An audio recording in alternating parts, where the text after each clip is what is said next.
Yo, yo, yo, yo, what's up, everybody? It's your man 3K the Boss, aka Mr. Two Hands Up. Bah, bah. You already know what it is. Um, Sorry I'm late, guys. Give me 1 second. I'm in the middle of trying to do 50 million things at once. I literally just got in the door.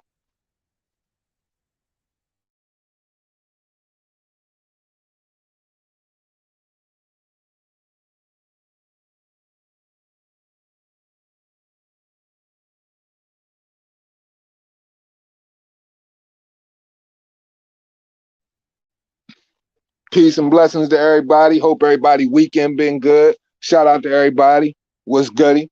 Um, so let's get it popping, man. Supanipl Sunday. I got some questions I want to ask, and I just want to have a wholehearted conversation with the boxing world because you know, fan being a fan in boxing, with certain fans in boxing and all that, because I'm on both sides of it. It's kind of funny as I watch people move. I think some people move realistically as a fan of a fighter, and they can, what I'm saying, be able to separate, feelings and emotions from constructive criticism. If it is that, I mean, I understand if you flame other people if they're just being haters or disingenuous towards the fighter. But I just wanted to have the conversation today because there's a lot of stuff going around on the internet about boxing's favorite fighter, Canelo Alvarez, and I really wanted to talk to people and I really wanted to ask the question today: does he deserve to truly be questioned, or has he done everything for us to kick our feet up as fans? And is he solidified? Basically, is he still under question, or is Canelo solidified as a pound for pound champion? We already know he pound for pound, but I mean, has he done enough? If it was over right now, would there be any question marks on Canelo's resume when it come to him as a fighter? Anything of that matchups, anything. So basically, I just want to know today, wholeheartedly, if people are doing the right thing when they criticize, or when we criticize certain things, we state certain things that kind of sus about dude. Because if he's done enough, then there's no debate. Do you know what I mean? But if he hasn't done enough, then clearly, as a boxer, no matter his status or whatever status you're at, but any boxer, you're under questioning until you prove something, and you got to do a lot. You really got to do a lot. So let's go ahead and get into it. So shout out to everybody in the building. I want to shout out to people that's already here, Route. Jared Hill, you salute. I'm sure those question marks are geared to me for being late. My apologies, my brother. Glad you in the building, though. Sorry I had to keep you waiting. Mr. T was goody. Said Brooke Pummelcon. I figured that was going to happen because if you look at the two, Brooke is just more durable than Amir Khan. Amir Khan, light on his feet, fast, and all of that shit, good hands, but we already know he's just known if you touch him, he's gonna fall apart. And I just felt like, Brooke just is just a more solid fighter, would be able to just come through and really, what I'm saying, son, Amir, especially at this point in Amir's career, there's only so much he can offer in that fight anyway. Especially if he want to do the things that he used to do that made him great. DT3, what's goody? And I'm gonna open the panel for this one too. So I'm gonna put the link in, and anybody can come up here and just link critique towards how they feel about Canelo or why he shouldn't be questioned as a fighter. So it's welcome on both sides. You know what I'm saying? We ain't gonna try to make it too long, romanticize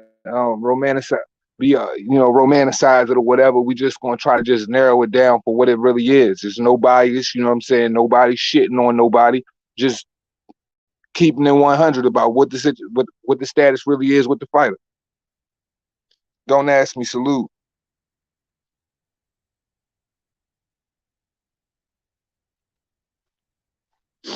Or Trout, GGG. Hmm. Question marks worth Canelo. Oh, okay. Questioning him in terms of boxing history makes sense, but in terms of this era, who else is doing it like him? See, I get that too, and but yet and still, even with this era and the way, or okay, I'll put it this way: boxing in this era, is it even done right now? I mean, is this era of boxing something to be proud of? Or is this era of boxing's matchup something to be proud of? So, and is this era of boxing right now, politically, I would have to say, speaking for myself, this is my opinion, and you guys can give me your opinion, but I feel as though it's harder, promotional outfits, they try to act like it's a lot harder to make a fight today than it was 20, even let's look, just go back 20 years ago, 30 years ago, 40 years ago. It seems like fights are a lot harder to make today, and especially good fights that would define, being able to knock certain people off of, the respective checkbox when it comes to where this fighter is ranked or where he sits above this guy or that guy, because a lot of those individuals got to fight. So I would say, what does that say about this era and the things that he's done technically? I don't know. Like, I feel like there's just things we just got to ask. Shiz be a salute. Come on, we got Tank in 2022. Yeah, and the sad part is, Gervonta Davis should be one of the fighters that could define a generation right now when it comes to boxing, but it's sad that he doesn't, because he is extremely talented, and the fact that he is like a lot smaller for his size, competing at lightweight or light welter or whatever he competes at, it's just funny to me, because looking at his size and his dimensions and how he blow people up with that uppercut, and the ferocious hooks that he leaps in with and stuff like that, his speed, his pocket work, it's kind of fucked up that he doesn't get to define a generation with the type of skill set that he has, because he would have been able to go down with a certain career if he went for it in that fashion. Like, say the Fab Four, the Fab Five did it. If he went for it in that fashion, he would be able to define his career, and saying that, this dude would have been comparable to like a little Mike Tyson, man, packed a lot of power, short arms, like vicious off the jump, nasty offensively. It's just a shame that you sitting and you're watching it go to waste. Like, how many years has it been now? Like, for real, like, we got to remember, like, he hasn't done anything that you could really like go back to and say that you appreciate for about 4 years. For real.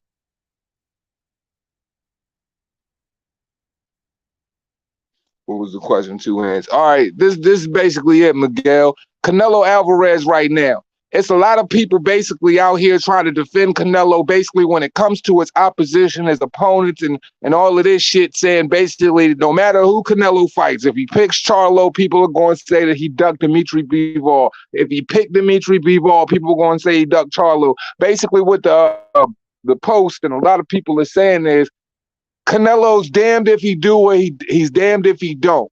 So he's always going, get criticized. Well, that comes with, heavy is the head that wears the crown. That comes with it. But anyway, not to drag it out. Basically what I'm saying is Canelo right now is a fighter. Does he deserve to be questioned? Or should people just fall back because he's basically done enough? In boxing's eyes, has Canelo done enough to where he warrants no question or no type of critique if you feel any type of way about it? I personally think that boxing right now, he does. And there's nothing wrong with that. Because to be perfectly honest, if Canelo was to stop boxing for me right now, I couldn't have him as an all-time great. Would he be a Hall of Famer? Absolutely. All-time great? Absolutely not. And this is no hatred, no bias. I just want everybody's opinion. If Canelo retired right now, do you see him as an all-time great?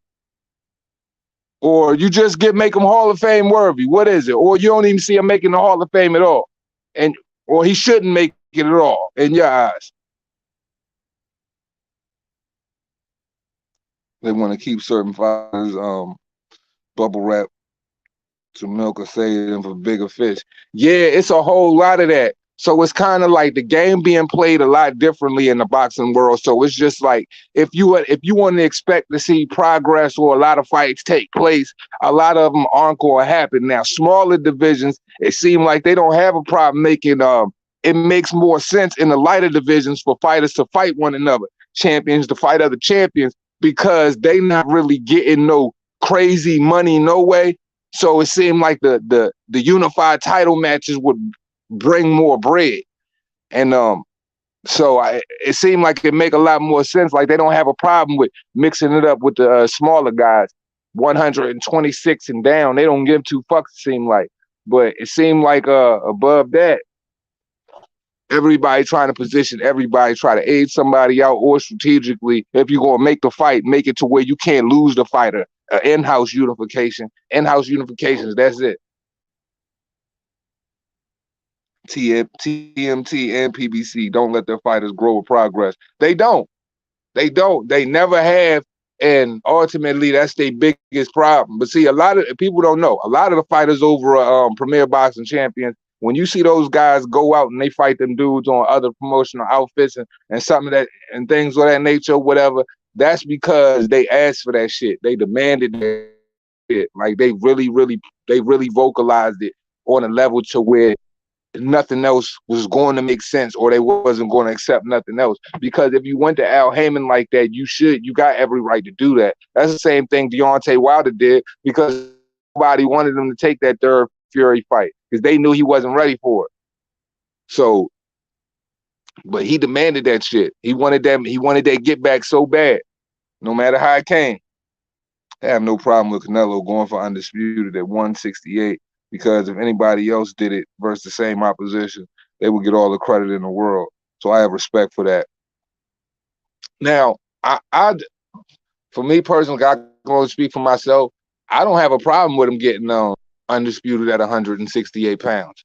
You know, like, but and I think okay, when it comes to that conversation, people could say, oh well, he only went undisputed at 168 because David Benavidez wasn't there.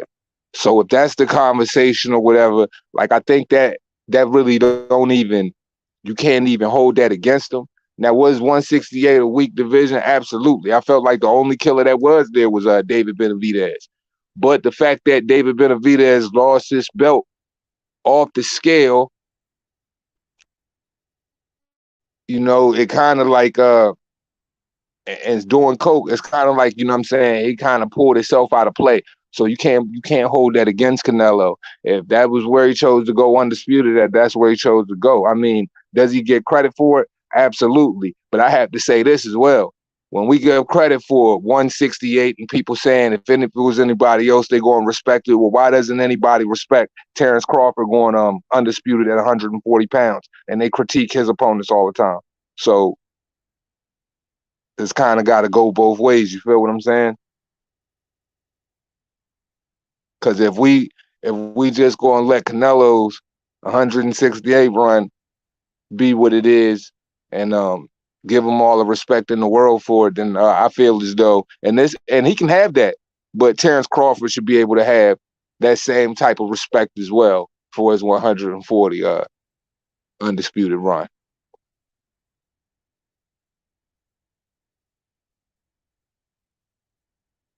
And I think that's what it boils down to at the end of the day.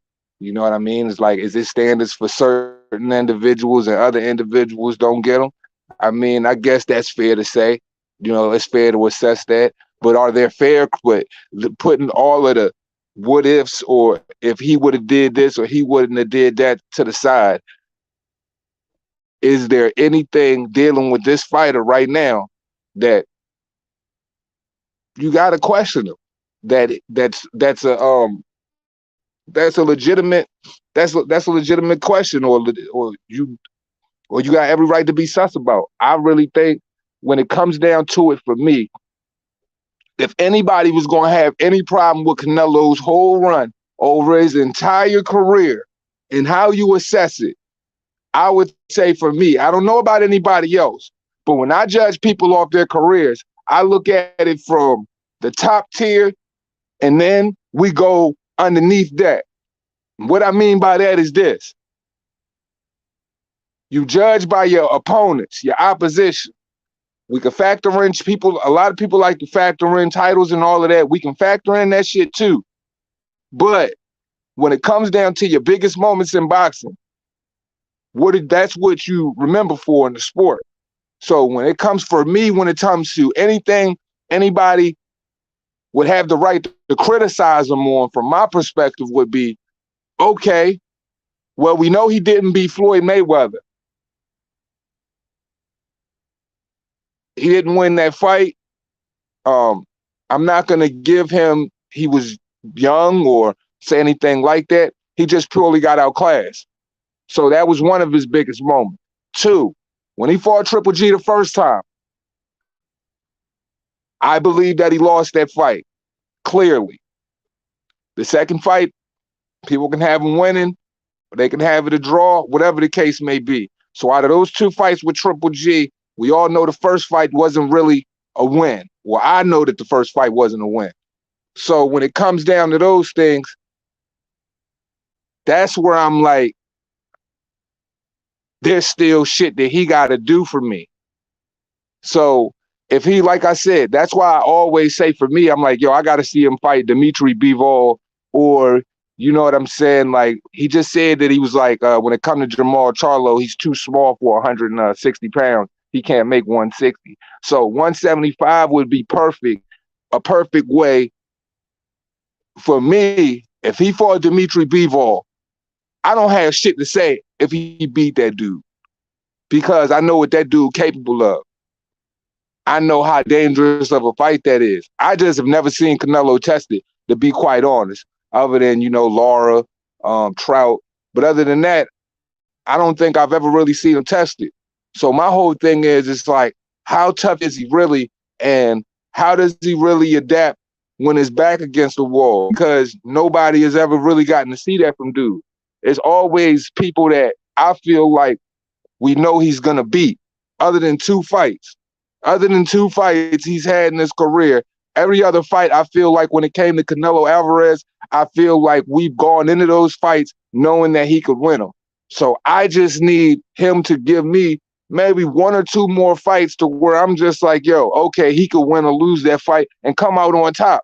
And then I just feel like my criticism of him will be a lot different. So I just think that's probably where other people, when they criticize him, that's probably where they're coming from too. Because, yeah, he might have beat a lot of champions, but everybody respectfully so, and I say this respectfully, just because you're a champion don't mean that you are a memorable fighter, or people are going to remember you after it's all said and done. Shit, some people aren't going to be remembered outside of when they were actively that, because it only lasted so long, or what was the impact of how long you were a champion. So if I question them, I just need to see him tested, man. That's it.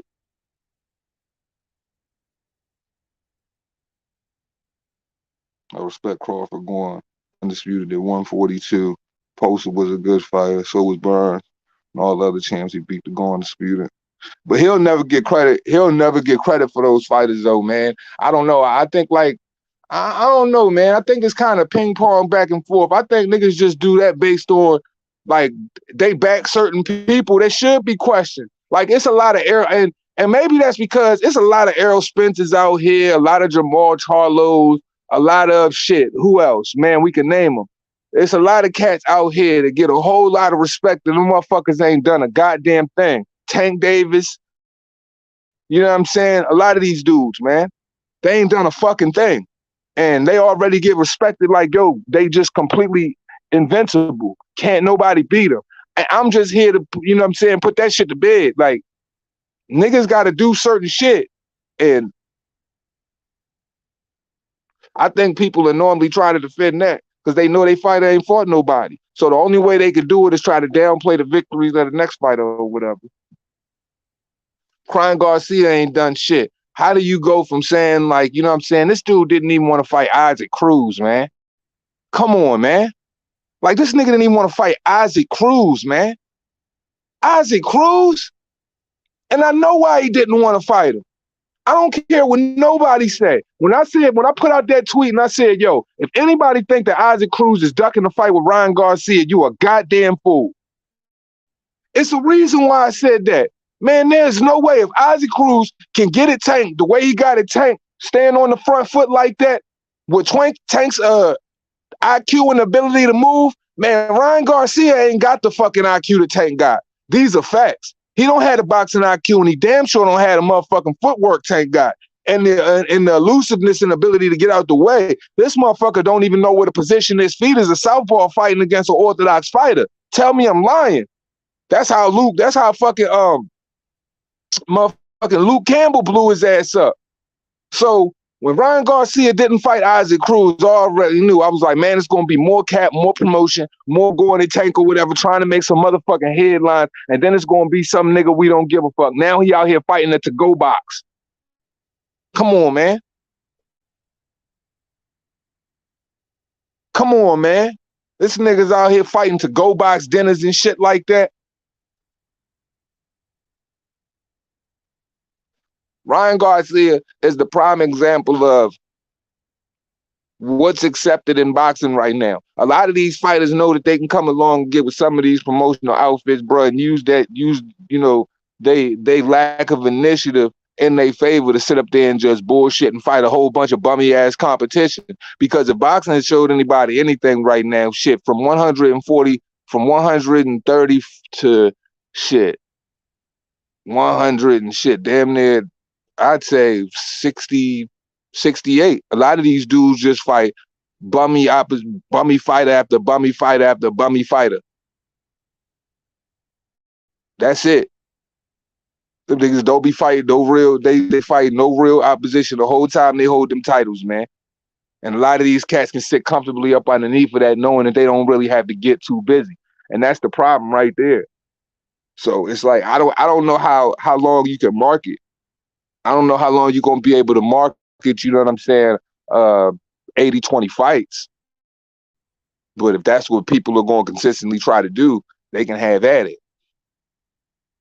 What's the sleeve? What's goody? You know, so once again, like I said, if I was to ever question anything Canelo did, it would solely be based on, you know, big moments in boxing and the lack of, you know, having a threat that sits across the ring of him that is equally as skilled as him, you know, because he's a highly skilled fighter. So my whole thing is I would like to see him step outside of his comfort zone when it comes to, you know, his matchmaking. Because let's be serious here. We know that he matchmakes his fights. So with that being said, you're going to matchmake it, you know, to fit your comfort zone. I'm pretty sure boxers, on some level, all boxers have done it since, you know, the beginning of time. But I think in the same token, there are a lot of fighters who've done that, but they've still taken time out to go and fight the other toughest guy that sits in their division as well. So there's nothing wrong with being able to go through a catalog and being able to pick and choose which fighters you want to fight if they're tailor-made towards however you want to go in and earn your money on that evening. But I feel like you got to have a lot of fighters that you really wouldn't want to fucking pick out of that book and go ahead and fight them as well. Because it's just like, yo, some things we got to silence in boxing. A lot of things got to be silenced when it comes to a fighter. For me, it's just the hype, man. Because I could really care about the hype of it all. And I feel like there are a lot of things that, you know what I'm saying, just get a little too hyped. And I think that he still got a little bit of work to do. That's all. And that ain't no hate towards the guy, because for as talented as he is, I feel like when he fights certain guys, like it's like the Callum Smiths for me, and the Billy Joe Saunders, the Caleb Plants, and the guys like that. Champions, yes, take nothing away from the victory. Always gave him his respect for his victory. But those particular guys, it's just like, bro, you know he's gonna break them. Like, is any of you? Because here's the one thing I would have to ask anybody that's a fan of him, and when they feel some type of way, somebody critique them. If Canelo was going out there, whether it was fucking Billy Joe Saunders, whether it was Callum Smith, whether it's Caleb Plant, whether it's Danny Jacobs, if it came down to it that night, would you bet against Canelo? Honestly, no debate. Would you bet against him? Would you bet against him in those fights?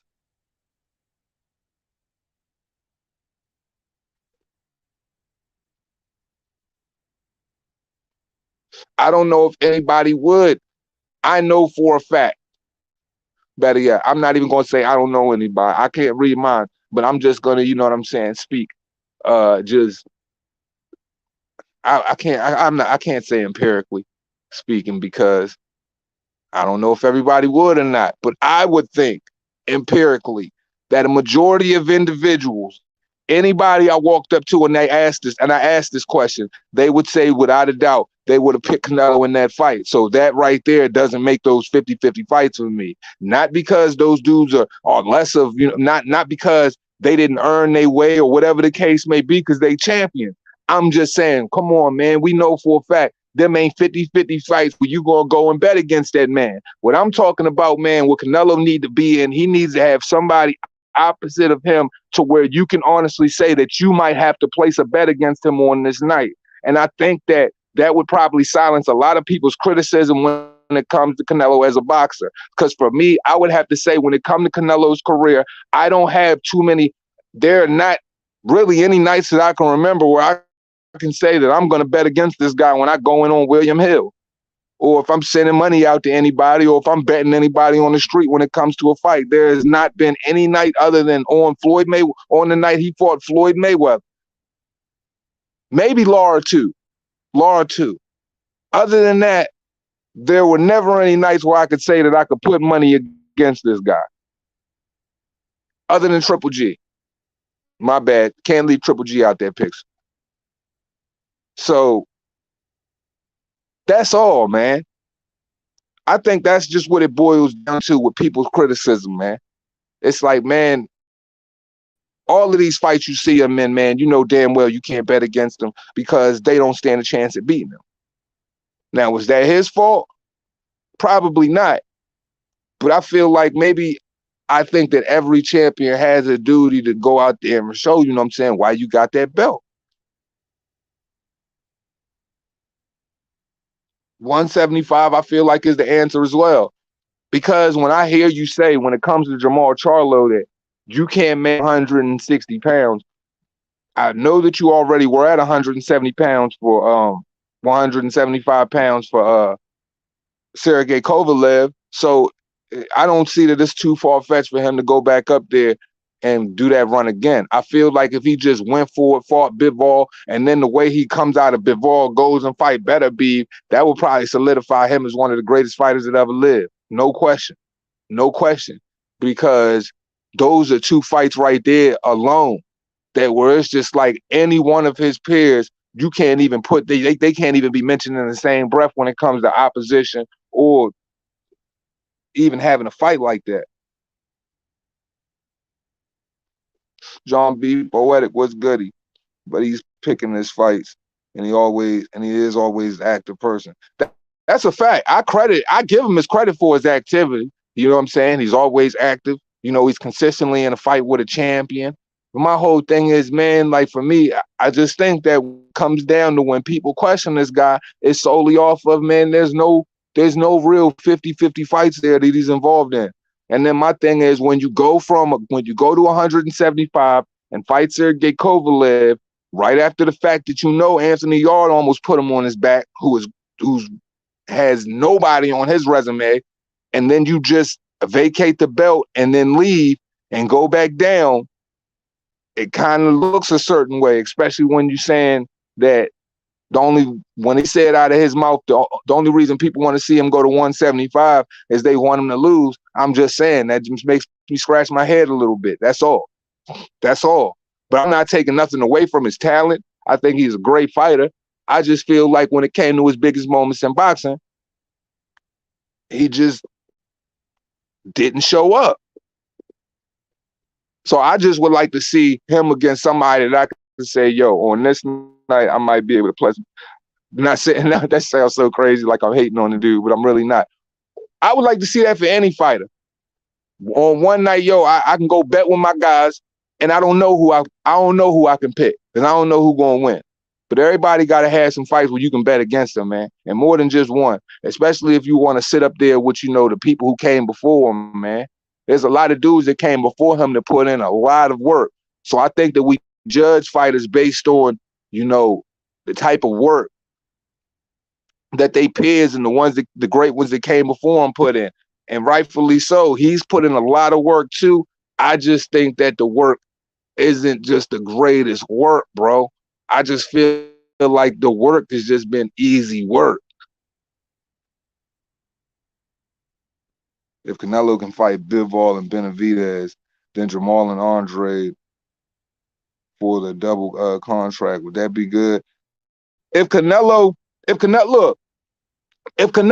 Bivol, I don't have shit else to say about him for real. He don't even have to do Benavidez, Jamal, Andre, or whatever. If Canelo just fought Dimitri Bivol, that tells me a lot about him off the rip.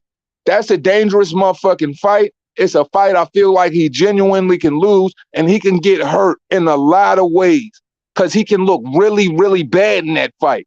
So for him to step out and take that fight, that means that he really don't give a fuck about all the money he got on the table, all the sponsorship, none of that. That's just simply, that's a fighter's fight right there. That means that just shows me that he's going out and looking for something. I just feel like when it comes to certain fighters, we can tell that they going out and looking for something when they approach certain fighters. That just shows a certain level of mindset. I just feel like, man, if he would have dogged Triple G, I probably wouldn't have shit to say. If he would have dogged Laura, I probably wouldn't have shit to say. If his fight against Floyd wasn't so one-sided, I probably wouldn't have shit to say. But all of those things happen, and I just can't erase them out of my mind. So I just need to see him underneath that type of pressure again.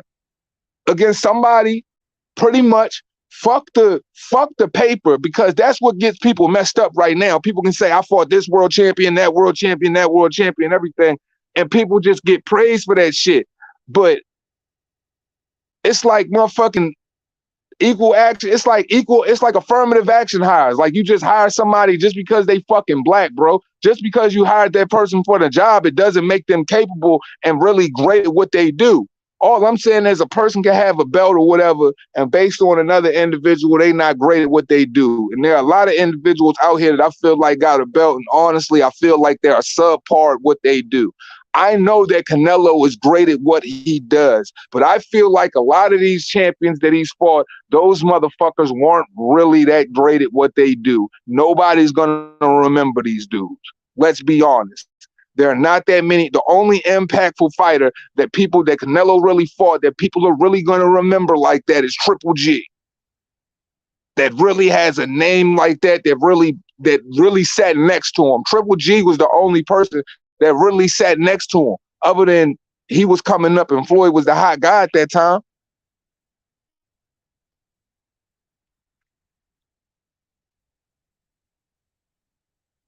Canelo take that Bivol GGG deal. He a real one. Fucking right, he a real one. Man, I would take my hat off, and I would have all the respect in the world for every aspect of his game if he took that Bivol fight. Because I'm going to be honest with y'all, because I've said it since day one. So I don't feel like, fans who've never came in and people who've come in and they've never listened to me before, they might take this as hate. But I've said this for consistently since I've had this channel for 3 fucking years, dude. I'm like, look, Jamal Charlo gets fucking destroyed by Canelo. And every fight that Jamal's had since I've been saying that, you can see why. That fight ain't shit for him. For me, the Jamal Charlo fight, oh yeah, go and get it. I'm gonna give you your respect for it. He's an undefeated fucking fighter, a world fucking champion. You destroy him. I know you're gonna destroy him, but that don't mean you should get hate for that. I wouldn't hate him for that fight. It's not a bad fight. You know what I mean? I just feel like Jamal is all the way out of his fucking league. And if anybody else out there really feels like Jamal fucking Charlo is a real threat, or Canelo is ducking Jamal Charlo is simply a crack addict. That's it. You've got to be a crack addict. because Jamal poses no threat to Canelo Alvarez with his style. I've been saying it since day one. He's a streamlined A to B fighter. Now, if he fought Dimitri Bivol, that says everything about that man. That says that nigga is really willing to put his whole motherfucking reputation on the line right here, because there's no fight that there's no situation where he comes out of that fight clean. That says something completely different about Canelo. You know, he picks Jamal Charlo. He just like, man, fuck it. I'm going to just go ahead and dust this dude and just get that conversation out of the way. That's what I feel like. But honestly, right now, I feel like with the opponents that are left for him to choose, he can only really be taking good fights at this portion of his, exceptional fights at this portion of his career anyway, because Canelo's taking plenty of good fights. Because that's all that's really left for him to put his hands on is exceptional fucking fighters. He can only fight the better Beeves. He can only fight the Bivols. He can only fight the Jamal Charlos. I mean, you can go out and fight the Lunga Mukabus. You can go out and fight the no-name guys of the world, but that's really not going to do nothing for your ticket sales. He's already beat all of the dudes that were just all right. The only people that's really left around him are motherfuckers that we consider kind of exceptional for real in their classes. So right now, I feel like regardless of whether he fought Jamal or he fought Dimitri right now, he's going to have to see somebody else like that. Yeah, he's going to have a Triple G fight, which would be what Triple G's been pretty fucking inactive. We don't even know if Triple G is going to get past Murata. He fucking got he took a lot of fucking damage in that Derevyanchenko fight. So we don't really know what Triple G packs left. So I feel like that would be out of who's left. That's probably him and Jamal are probably the weakest out of the bunch. But those other individuals outside of those two, man, those would be exceptional challenges for him. He's still young and he's got a ways to go. So the roads that are in front of Canelo, I bet he does have to do I bet he does have to do some thinking when it comes to opponents, because these are really fucking tough opponents. So at this point, I don't really think it matters anyway, because we're going to have to see him against something that's really going to really fucking test him. I mean, shit, Myron. Bivol's only 19-0, but shit, how old was Teofimo Lopez when he beat Vasily Lomachenko? You know what I'm saying? How old was Wilfred Benitez when he won his first title? You know, there are a lot of guys out here that really don't have a lot of wins, like MJ Akhmadaliev, who took unified titles from Danny Roman and shit like that too. So there are a lot of great fighters out there that honestly, like we all have a, we all do an eye test out here. And we all look at certain fighters and we think we know that person is special, and we know this guy's just going to be average. We know this person might need to go build himself through fight after fight, but we know this person can come out and already has ability, a whole lot of ability, and a whole lot of things that you could look at and already make the claim that he might be more special out of the bunch than any other guys. And those are those type of fighters, you know? So I feel like Dimitri Bivol is that type of fighter, and he's already beat Joe Smith, who's currently a world champion right now. He just demolished him. He's got John Pascal under his belt, demolishing him. Sullivan Barrera, he demolished him. I mean, he's got some dudes up underneath. You know, he's got some dudes that I would say out of him and Jamal, shit, he got better wins than Jamal.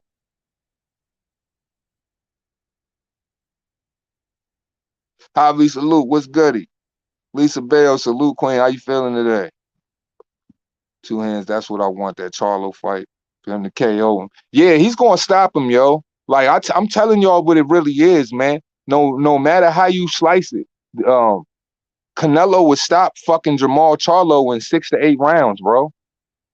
Like real spill, because is Charlo going to be able to do what he does against everybody else when his skills are shown to be limited, which is basically, you know, try to go inside and smother the work and just, you know what I'm saying, just fight in the phone booth? He can't do that with Canelo. Canelo will hook off on his ass, and his head movement is too elite for Charlo to even get in that area. So Charlo would have to stay long and try to fight that fight on the outside. But in the same way Caleb Plant tried to stay out there, and I feel like Caleb Plant will put together more punches than Jamal Charlo would, because he's more fluent in throwing combinations. Man, Canelo would eventually just walk Jamal down, and it would just be steady thudding shots to the body. And it's just going to catch up with him in the mid to later rounds, and Jamal would just get knocked the fuck out if Jamal don't get clipped with something early and go to sleep. Now, does Jamal have does Jamal have knockout power? Yeah, he do. I think his brother might be a better punch rider too, but is he going to be able to catch Canelo with that shit he does? The shit he does is too predictable. I feel like um, you got to put more than two punches against Canelo. You got to put more than two punches against Canelo at a time, or he's going to be able to get out of the way of that shit, slip that shit, and pivot off that all night and just fire on you. You can't really give that man time to set up and really time to think. You got to kind of be on top of him with your work. And Jamal ain't got that type of he ain't fighting that type of fight, man. Now, if he's forced to, that might be a different story. And Canelo would definitely force him to fight a different type of fight, but he will get stopped, man. Like, he would know there's a difference in that level, man. And Canelo a special fighter, man. Like Jamal, and it will show you the difference between a special fighter and a fighter that's just, overrated. Because anybody that praises Jamal on this level, you silly doing some overrated, or you doing some overrated thinking, bro. You got some overrated thinking, bro. You really kissing a whole lot of fucking PBC ass, man, for promotional purposes. Because, come on, man, let's be serious now. Even Alunga Mukabu, I feel like Jamal make more sense to him taking that fight. Jamal would be the motherfucking world champion that people love to claim is one of the baddest dudes walking, and people be wanting to have him on pound for pound list and shit like that. Motherfucking crack addicts, I swear to God. But he would be the one that I promise you, Canelo goes out there and he tunes him up. And he treats him like a tune-up. It was like, yo, that would be a good, easy workout for about $40 million, man. 40 plus, 40, $50 million. That'd be an easy workout for Canelo. Shit, if I was Canelo, I might have go ahead and cash that shit in too, because he gonna get respect for it. But real fight fans know what's up. They know we went in this shit, watching this shit with the expectations and knowing that Jamal would get knocked the fuck out, and we coming to watch that shit solely for that reason, for humble pie purposes, because Jamal ain't have no business there. And I just love them dudes that like to sit around, because there's a couple of fighters that like to sit around and think they're going to hit the Canelo sweepstakes and realize that shit ain't as motherfucking sweet as they think that shit is. Because the punishment to go with that shit and the humiliation, man, that's hard to come back from when a dude knock you spark the fuck out like that. Ask Caleb Plant. Caleb Plant gonna have all types of motherfucking, he gonna have all types of motherfucking, be facing all types of demons, excuse me. Motherfucking ask Amir Khan. Amir Khan been facing demons ever since motherfucking Canelo knocked his ass out. 1 second you think you winning the fight, and then the next second, good night. That's what I think these herbs don't be accounting for. They really don't account for that man punch power. I think Jamal will fight up to the competition like he did versus Derevyanchenko.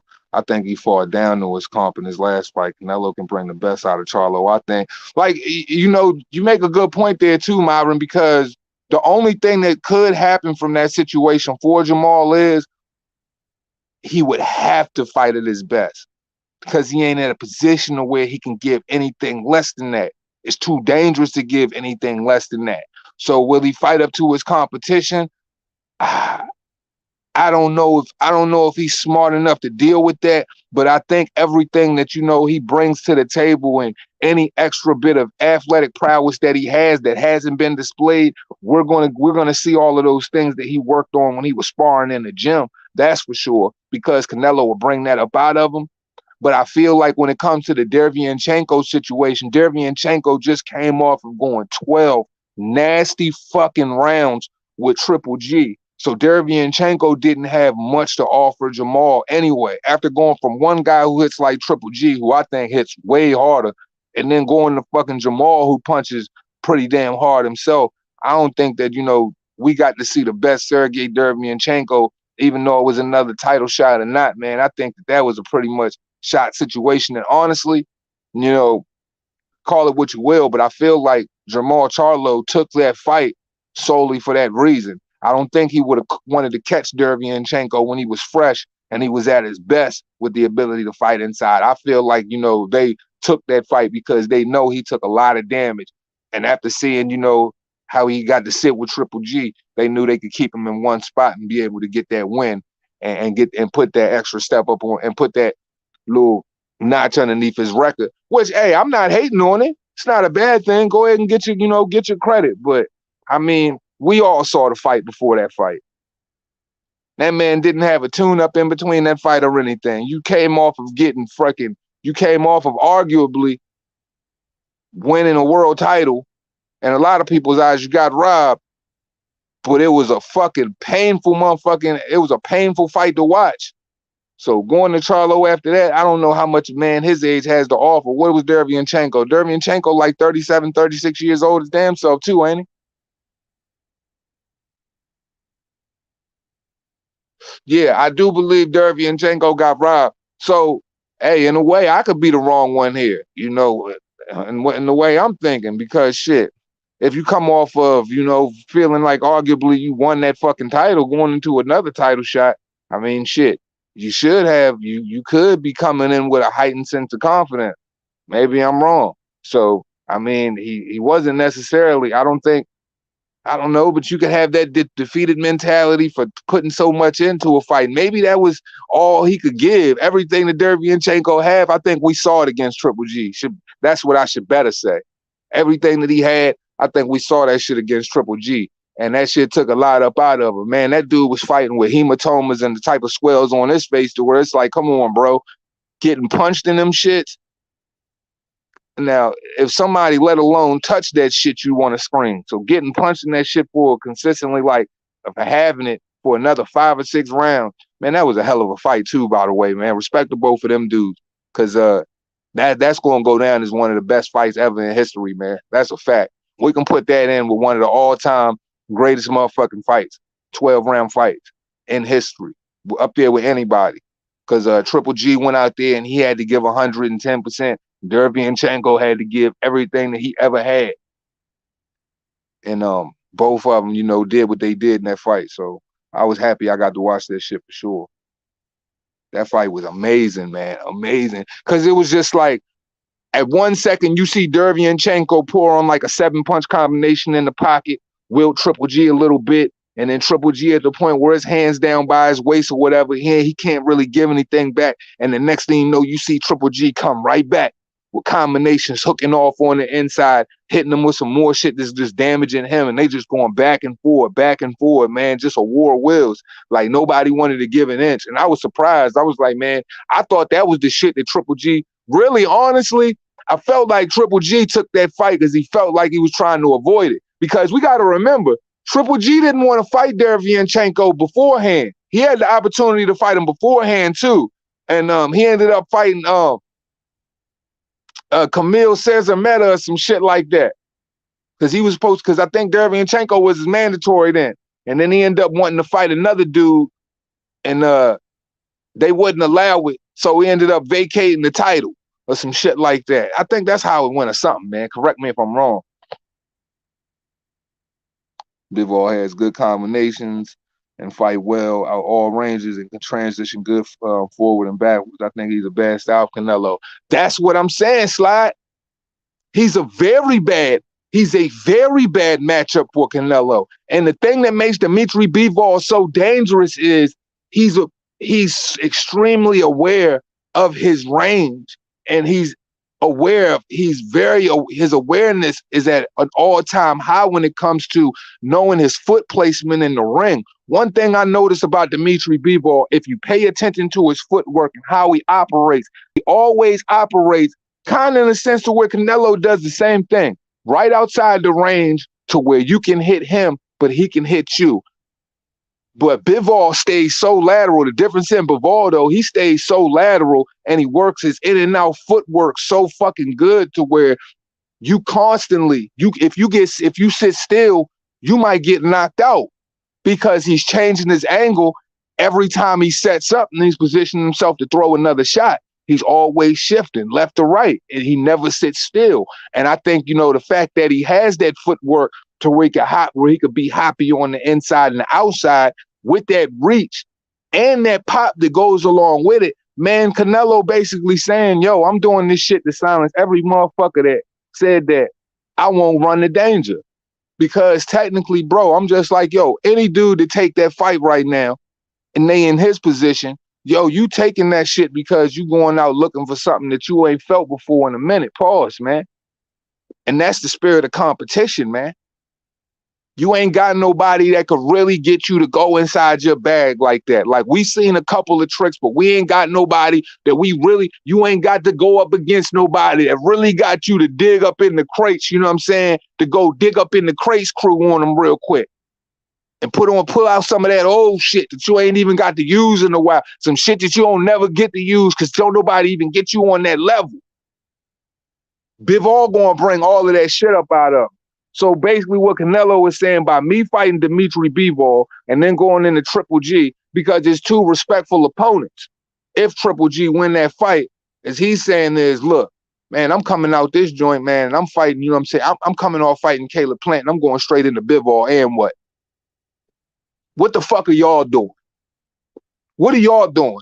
I'm just coming off of fighting fucking Caleb Plant. When? October? November? And now I'm fighting Dimitri Bivol Cinco de Mayo. What the fuck can you say to me right now? You can't say shit to him right now. You can't say shit to him at all. Because all of the other shit that's on this resume, I don't give a fuck. That right there says something different. I'm just interested to see, because a lot of people are jumping the gun. They like, oh, you know, he's fighting Bivol. That says a lot about Canelo. Bop, bop, bop. Hold on, fight fans. Let's not give this dude kudos for what he's already came out on Twitter and said. Mike Coppinger is just talking. He don't know what the fuck is going on right now. We don't know anything until Canelo's made a decision. Because it could be a Lunga Mukabu for all we know. We just don't know yet. And if it's a Lunga Mukabu, I don't have anything to say. But maybe that's what he want to do. That's what he want to do. Because really, like I said, whoever he picks right now, I have nothing to say about it. Because somebody tough is going to have to come on the back of these next 2 or 3 fights. It's going to have to be somebody that could really, really give him some 50-50 work. Because at the end of the day, who else holds a title? Who else makes any sense that would have to say that this fight makes sense for Canelo? Because pretty much it seems like the general public wants to see him either go up in weight at 175, a majority of his fans, fight Bivol, or silence, Charlo, because people think so much of Charlo, which I'm not taking nothing away from that Charlo fight, regardless of how I feel about it, because the public has put him up on that plateau to where they think that he's that great.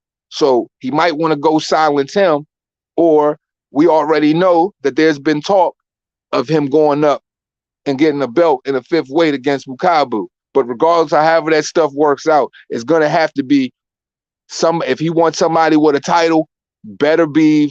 There's only Better Beef and Bivol left. He's got all of them at 168. If he fights anybody at 168 pounds, the only 2 individuals that make sense is Jamal Charlo or David Benavidez, because he was the real champion at 168. Yeah, he got taken off the scale, but I feel like he's the only tough opponent at 168 that makes any sense for Canelo right now. Other than that, I don't know who else he's going to fight. It has to be Better Beef. It has to be Bivol. It has to be Charlo. It has to be Triple G. It has to be one of those guys. Or it's going to be a mandatory sandwich. And who's his mandatory right now? We don't know. Well, I mean, there's a couple of them out there, but nobody cares. What up, 2 Ants? Watching live from London. Salute, LAC. Appreciate you, homie, as always. Shout out to that whole London gang. Appreciate all my UK fans. Rock with all y'all. No question. Jacobs is a better boxer than Jamal. He doesn't move like Jacobs. Yeah, and the crazy thing is, man, that's why I can't stand Danny Jacobs, bruh. Like Danny Jacobs is one of those fighters who goes in the ring like Tony Harrison, bruh. He'll give you either the work's gonna come good on the beginning or it's gonna come good on the second half of the fight in the mid to later rounds. But at some portion of that fight, somewhere in that fight, his brain just goes on vacation. And he likes to do this thing where he loves to go southpaw and try to see how good he is southpaw. And that southpaw shit don't be working out for him. Every time he goes southpaw, he get touched up. But if he fights the whole fight orthodox, you see him really work the shit out of people. Danny Jacobs always pulls Danny Jacobs out of that fight because really he was in that fight with Canelo. And that's probably why I was like, man, I want to see this dude. I really need to see this dude against somebody else for real, man, because, man, Danny Jacobs had a little bit of success with Canelo, man. Not saying that it takes anything away from Danny Jacobs, but Danny Jacobs took a lot away from himself in that fight, man. This nigga brain goes on autopilot, man. This dude gets on my nerves, man. Like, for real, man. Stay orthodox, bro. Stop going southpaw. Nigga bothers me with that shit. Big Chocolate. Where Terrence Crawford opponents all undefeated champions before he can. Were Terrence Crawford's opponents all undefeated champions before he became undisputed like Canelo's opponent? What difference does that make?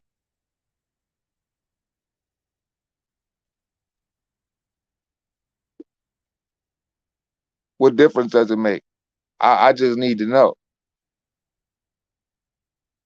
Because I don't understand why anytime anybody's having a conversation about a fighter, and it seems like, you know, when it's the Canelo conversation, you know, somebody like Andre's resume or record gets brought up, or, you know, what Terrence Crawford's opponent was when he fought him, or whatever the case may be. What difference does that make? We're talking about this fighter. So if we're speaking on one fighter, it's about what he's done. We've talked about Terrence Crawford, his resume, and the things that he's done. We've talked about everybody. We talk about Jamal, Jamel, Triple G. We talk about everybody. So why is it when it comes to Canelo, you, because it came from you, Big Chocolate, why do you feel the need to have to mention somebody else? What, you can't deal with anybody taking a closer look at the fighter or critiquing his work or having an opinion on his work? Or because you favor that fighter, nobody should have an opinion at all? Is that what it really is? Because it sounds to me that any mention of anybody giving constructive criticism to Canelo Alvarez, it seems like you're getting a little offended by that. Because I don't even see why you would ask that question. Both of those fighters are undisputed. So I could ask you, like I just said earlier, if people criticize, I could say, just like I said earlier, excuse me, people criticize Bud Crawford's running 140 and say it's weak. Was Canelo's running 168 to become undisputed? Was that not weak, sir? So it doesn't matter. I had Canelo beating Triple G twice. The first fight, he was boxing the slick style, and the second fight, he beat him Mexican style. Big Chocolate, Canelo didn't beat Triple G the first fight. If that's your opinion, hey, that's your opinion. But he didn't beat Triple G. And just because judges, you know, give somebody, you know, just because judges give somebody a draw doesn't necessarily mean the fight is always a draw, does it? Does every time judges say a fight is a draw, is it always a draw, Big Chocolate?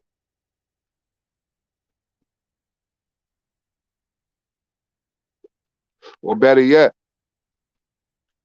when there's a decision in a fight, does the person who get his hand raised, do they always win?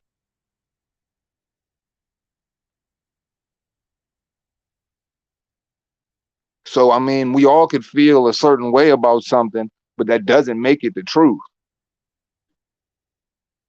Because we could just use basically empirical data just based off of, you know, the fans' response and everybody who's in the building's response and how the internet speaks of it and how the world speaks of it after the fight about who really won the fight, if there's any controversy. And usually that'll tell you. Usually the fans' response after a fight tells you who wins or who loses a fight. because they're genuinely upset about it. Hell no, Triple G 8-4 in the first. That's what I'm saying. I don't see how anybody could see Canelo winning that first fight. That first fight, Triple G took that clear. And I mean, it was a lot of significant shots in that first fight that Triple G had that made it to where we could make that decision very easily. And Triple G controlled the center ring a majority of the fight, and Triple G had Canelo somewhere we don't necessarily see him, on his bicycle. Canelo is never going to fight a fight fleet of foot, and people are going to tell me that's what he wants to do. Canelo doesn't fight like that. Canelo always, Canelo has a better understanding on standing his ground and using, his head movement than 99% of boxers in boxing. He would much rather take the dominant foot, the front foot, and walk you down and abuse you with his power. Because 9 times out of 10, he's got the more powerful punch in the ring. Canelo ain't going on no back foot against nobody.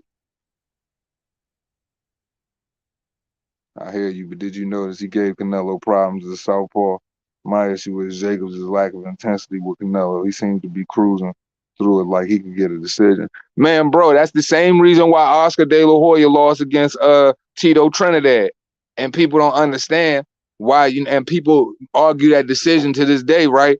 But I'm just like, yo, from the 9th round, from literally the 8th or 9th round and then on to that entire fight, like Oscar De La Hoya had that fight in the bag. He had it in the bag. And what did he decide to do in the later rounds? He just took the time off and let Tito, just walk him down.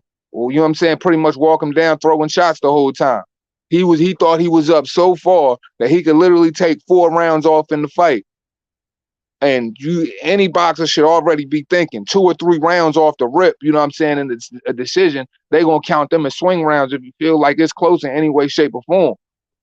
So for the fact that that man took 4 of them joints off, bro, you're not even taking in consideration, like, yo, you got to think 2 of these judges is thinking like 2 of these joints are swing round, and quite possibly the other dude's way. So I can never take 4 rounds off, not throwing any punches, just buying my time for the fight to be over because I already feel like I got it in the bag. Like, and fighters got to stop doing that. Stop going in cruise control when they feel like they want to fight. Like, especially if you're trying to win a belt, like if you're going up against a champion, I feel like it's best for you to continue to keep your foot on the gas all 12 rounds of the fight and honestly try to beat them as significantly as bad as you can possibly beat them throughout the entirety of the fight. Because, man, it don't matter. If it goes 12 in any one of these cities where the champion is involved, with A side, with the right to the A side, then, bro, you should, if it ain't anything less than it, you should be always trying to get the knockout. But I'm just saying, if it go 12, you better make that shit the most exhilarating 12 rounds from the first to the 12th. And if it's controversy in some of those rounds, you better be on good sides of it as well. Because, bro, man, these judges will take that shit from you, bro. Like that Triple G fight, that was a clear victory on his behalf in the first fight, and the judges took it away from him. Because it's like, yeah, we might feel some type of way about their scorecard or whatever, but that shit'll be a blip in history. The one thing that always remains for that fighter is that W. And man, we know, man, shoot, you can have, man, look, some people can argue an opinion down. If you argue it down enough on one side of town and people talking another way and shit, you can make that shit believable. You can make that shit real.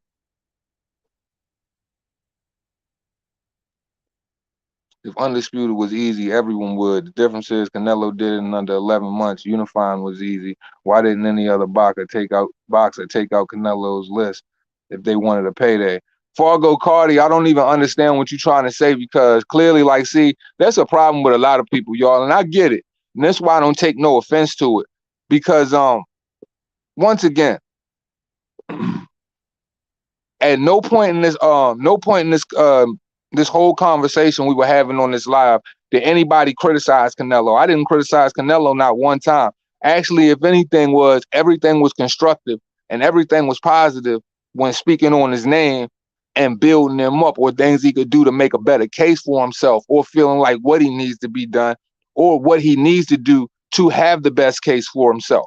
And I simply just asked the question to other people if they feel as though he's already done enough to be considered an all-time great or be considered a Hall of Famer in your eyes, or how would you look at it? So what you're saying right now, you're trying to have an argument that isn't even there.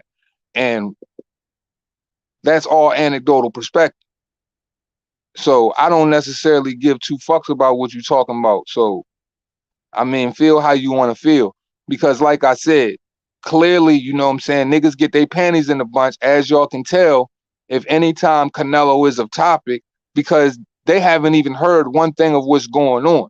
They're already just going to comparing him against other individuals. Like, what difference does it make? If it's a conversation about how this fighter could be better, what other fighters do don't even make any fucking sense.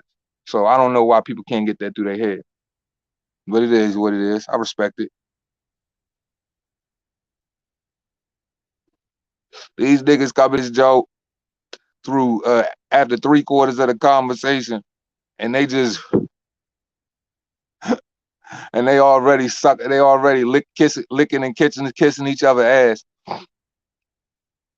Fans never make sense. Some fans had Plant winning versus Canelo. Yeah. Some people, I really did hear that too. Some people really felt as though that fight was close before Canelo got that knockdown. And I was like, yo, how? How did anybody see that fucking fight as close at any point in time during that fucking fight? Did he hit him with a couple of combinations? Okay, but that don't make the fucking fight close. Now motherfuckers act like because you touch somebody, all of a sudden, you know what I'm saying, you making that shit close. Clearly, motherfucking Caleb Plant was in danger from the time that fight started. As soon as he felt his fucking power, he did exactly what I thought he was going to do. Now, people always say the shit I be saying is hate. But then when the fight come up and it go exactly the way I say it's going to go, am I a hater now? That's what I want to know, because I said he was going to get stopped. People talking all this 12-round decision shit. Man, get out of here. This dude fought fucking Vincent Feigenboots, Mike fucking Lee, for Caleb Trax, went 12 rounds with him, and now this dude is fighting Canelo Alvarez. And people got some nerve to sit up there and think that this dude is going to put up some type of effort or is going to go 12 with Canelo. Man, this dude was going life or death with Jose Usakagi, hitting the pavement, getting up, getting beat bloody, in that joint looking exhausted, looking all out of place, trying to do whatever he can do to get the hell up out of there. Like, bro, he didn't even have he was fucking fighting life or death with Jose Usakagi, who PBC claimed was this self-proclaimed boogeyman. Why was he a boogeyman? Who did it? Crying ass Andre Durrell? That's why he's a boogeyman? Man, get the fuck out of here, man. That's why I'm saying niggas gotta vet these dudes that these niggas be fighting, man. Just because a nigga got a belt don't mean shit, bro. I'm telling you, I be telling niggas this shit all the time, and people be acting like I'm out of pocket when I say this shit. But then when I say, bro, K9 Brundage, people start laughing their ass off. They be like, damn, you cold for that shit, but you right. Come on, bro. No disrespect to him, because I rock with him as a human being, but Ishe Smith, come on, Slim. Was Ishe Smith a great champion? So, and these niggas IBF title holders too. That's what they all got in common. So I gotta say this. Was Caleb Plant a great fucking champion? Was Caleb Plant a Hall of Fame fighter? Is Caleb Plant somebody you will remember right now? If the world stopped right now, 20 years ago, who gonna be saying 20 years from now, who gonna be saying Caleb Plant name?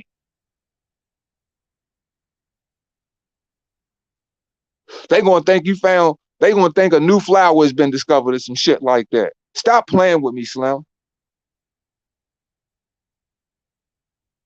Stop playing with me. Billy Joe Saunders is gonna be remembered more for his controversy than more for the shit that he's done in the ring. Now, people might go back and play the Andy Lee fight, whatever. But I'm just saying, bro, his shit ain't that great. Like, I'm just saying, man, it's a different era in boxing, bro. So I don't praise these cats the way most dudes praise these cats. The difference between me and your average fan is And I'm not saying that about everybody. A lot of these dudes just, as soon as they hear the word he's fighting a world champion, niggas get geeked up and gassed up and act like this motherfucker has done it all. Okay, you active, great. That's great. But a lot of these dudes that's champions out here in a lot of these fucking divisions, a lot of them is questionable niggas, man. Is George Kambosos a great unified champion? Was Jason fucking Rosario a great unified champion? Was freaking, hold on. Not Jason Rosario. I mean, Banana Rosario was goddamn shit. The nigga Jamal Charlo beat at 154 when Jamal Charlo was the IBF champion at 154. Light skinned dude. J. Rock Williams, was he a great unified champion? So let's not sit up here and act like, you know what I'm saying, everybody, just because niggas is champions or whatever, these niggas deserve some type of kudos, bruh.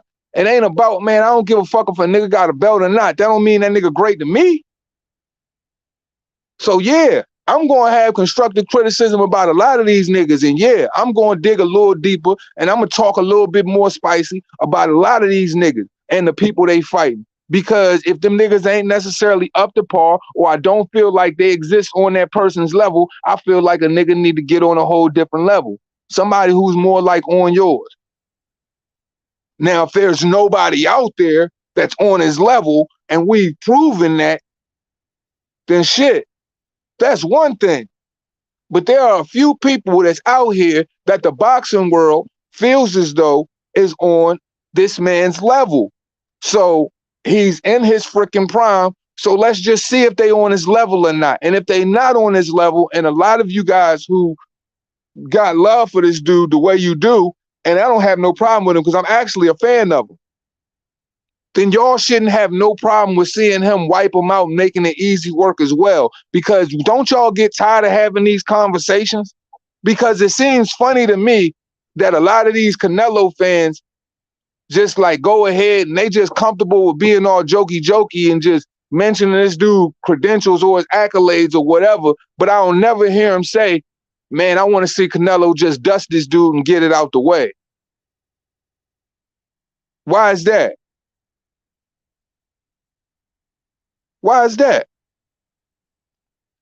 Y'all just want to be talking about niggas that y'all that the world want to see him beat for life for the rest of y'all life and not see a fight? Or y'all want to see him smoke this nigga because y'all believe it's easy work?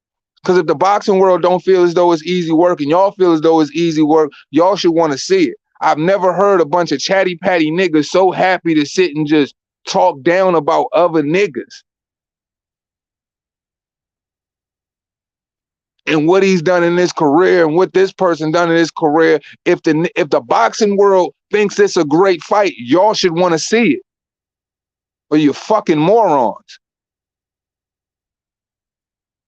If he's fought at 175 pounds already and he fought Kovalev and the boxing world wants to see him fight B-Ball or better beef, how are niggas tripping by saying that? Because we know those are the big threats in the boxing world at 175 pounds. Why is it far-fetched for niggas to want to see that?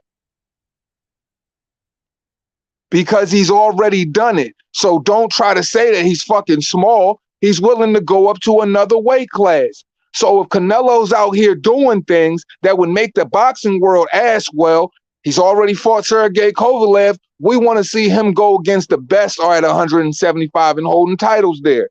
What is wrong with wanting to see him do that? But all y'all niggas want to do is high five each other, motherfucking smack asses and shit like that, and be on some chatty patty shit. Y'all should want to see the fight too. Niggas is really losing it out here. The boxing world is mad different because I never thought it would get like this, yo, where it's like some cheerleading shit.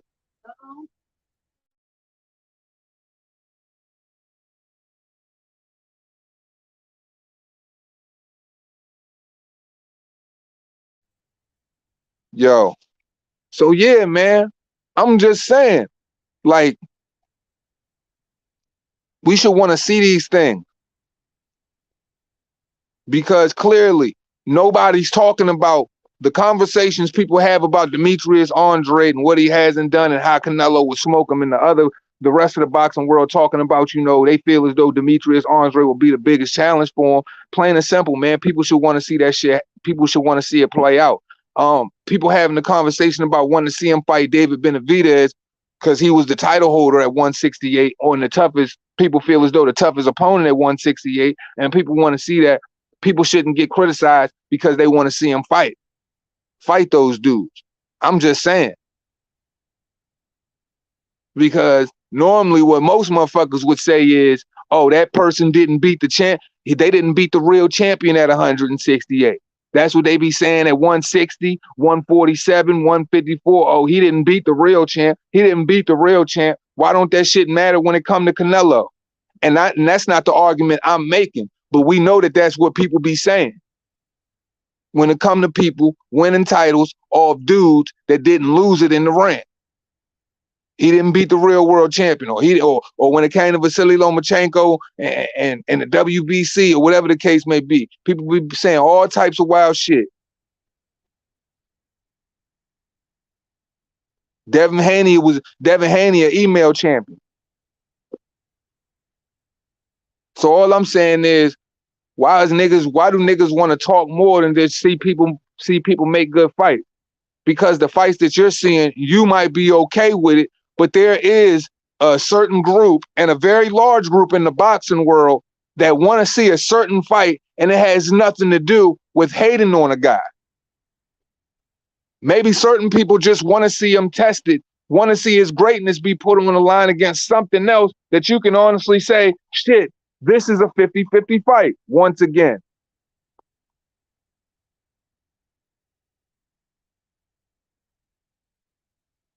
When niggas get so caught up and this man said, watch Charlo versus Montiel. See, this dude is straight blind. Because what was I doing 25 minutes before this goofball got in here? Was I not trashing Jamal Charlo? Was I not saying Jamal Charlo would get knocked out by Canelo? Was I not saying Jamal Charlo is one of the most overrated freaking fighters in boxing? And people give this dude credit that he don't deserve. I made a video. I don't have to watch Charlo versus Montiel. I've watched it several times, and I've already had to do videos on it. And straight critique Jamal Charlo and got all over Jamal Charlo for the same stuff. So while you're sitting up here trying to win criticism, basically what you're saying is that I don't talk about other fighters or what other fighters do. You wrong. We talk about them all. Everybody. I ain't even talking about Canelo. That's the sad part. Why ain't fighters today active? They scared to fight to keep their zero, looking for a payday. Man, it's sad. It's sad, Manny. Manny Salas, salute to you, because I've been saying this shit for a long time. I'm like, yo, we in a we in an era of degenerates, man. These dudes all want to be, and the crazy thing is, the way boxing is ran right now, they made them comfortable. They made it comfortable for people to be cowards. A lot of these dudes got a lot of undefeated records and stuff like that, but if you look on their record, who did they fight? I don't care if they got a belt or not. So that just goes back to what I was saying once again. A lot of these dudes, they're not gonna go out on their own. A lot of these, because let's be honest, man, a lot of these dudes that are champions, they don't even think for themselves. A lot of premier boxing champions fighters do not think for themselves. They got to let daddy tell them at every decision what they should be doing and who they should be fighting and why career high paydays don't make sense for them. Now, how does that make sense? To have an ass backwards thinking and listen to somebody who's supposed to be your boss and looking out for your best interest in boxing when he's taking you away from unifications, taking heavyweights out of $120 million paydays when they haven't even made 10 in their freaking career, and keeping several fighters from unifying divisions, becoming great, and actually being able to build a profile big enough to where they can have a name a profile big enough to where they can have, you know, outstanding accolades and earn outstanding money based off of the work they put in. Because no matter how they look at it, as long as boxing sits around and they don't entertain this, fans aren't going to be interested. Fans ain't going to want to tune in for a fight when consistently for the past 20 years in boxing or so, people been saying that fighting is boring, so they fell in love with the UFC, and real fight fans done built up their market. The UFC didn't build up because everybody was looking for somebody to leg lock and to be, you know what I'm saying, wearing fucking some spandex shorts and to be rolling around all on the floor. It's because it's because the contact in the boxing ring fell off. It's because the talent in the boxing ring fell off, or they wasn't willing to do battle. Promoters want to look bigger than other promoters, so they rather stonewall. And there's enough money to go around for everybody to get some. And not even on the political shit, but like I said, all of these things are a recipe to make coward-ass boxers comfortable with that shit. And a lot of these dudes are premier boxing champions, they more than comfortable with keeping a belt, because here's the thing. If you a 25 to 30-year-old kid and you running around with a title and you getting $800 paydays for going out and competing for 33 minutes if it lasts that fucking long. Excuse me, 36 minutes if it lasts that long.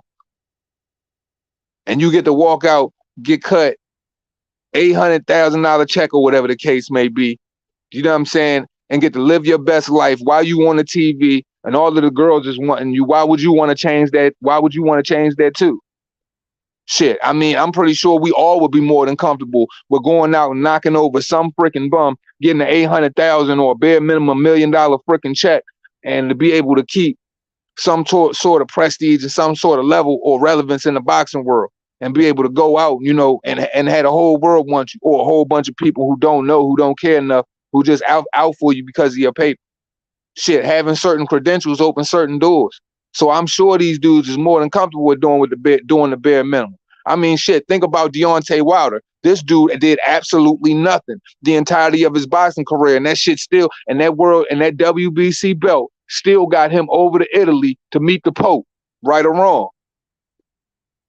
So if all of those type of things come with it, when yesterday you was just, you know what I'm saying, entertained and listen to every conversation about how you, your neighbor, that neighbor, and the 5 neighbors after that was all freaking broke.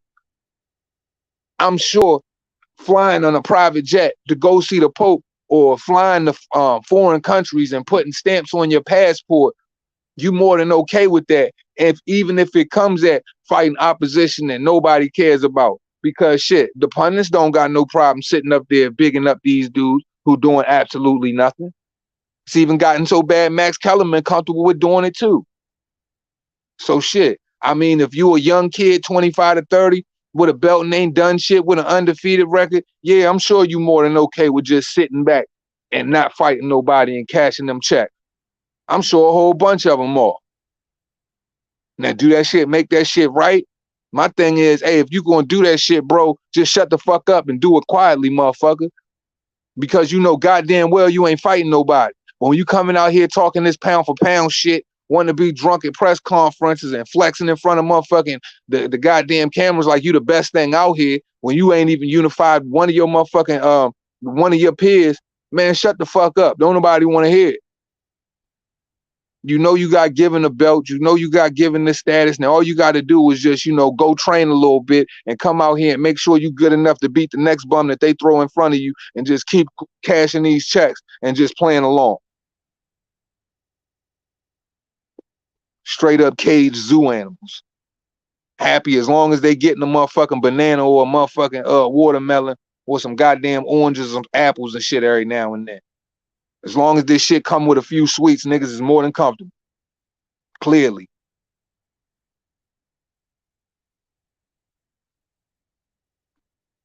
Think about this. Canelo can make $200 million for fighting Bivol, Triple G, Charlo, Benavidez. That seems like a bankable blueprint. Not too many fighters are getting a chance like that. Absolutely not. And the only ones who are getting a chance like that now is Canelo and Anthony Joshua. Before, you know, Floyd Mayweather was the only dude that could say he could cash checks like that. Man, Canelo stopped is only rising. And the crazy thing is, he's got about a good 8 more years to, you know what I'm saying, benefit from this, man. He ain't taking no significant damage in his career, and all he got to, and he doesn't have a problem with staying in the gym. You know, boxing is this man's life. I really see him being able to get 8 more more prosperous years out of his stardom at an optimal level. Especially if, you know, this dude just keep going out and doing what he's doing, and the level of activity he's using too. Man, Canelo at a point to where his paychecks is going to be no less than what I would say about what 40, 45 million. Y'all think? So if shoot that dude's getting no less than 40, 45 million a fight, and he's as active as he is, he's cashing in 150 million plus every freaking year, dog. In 9 years, you know what I'm saying? If he cashed in just 150 million, because shit, there's years where Canelo going to fight 4 times in a year. So if he remains to continue to do that, bro, you looking at, you know what I'm saying? This dude done made a billion plus out of boxing his entire career. And he's been a professional since what, 15, 16 years old? And been fighting on the championship level since his early 20s. His early 20s.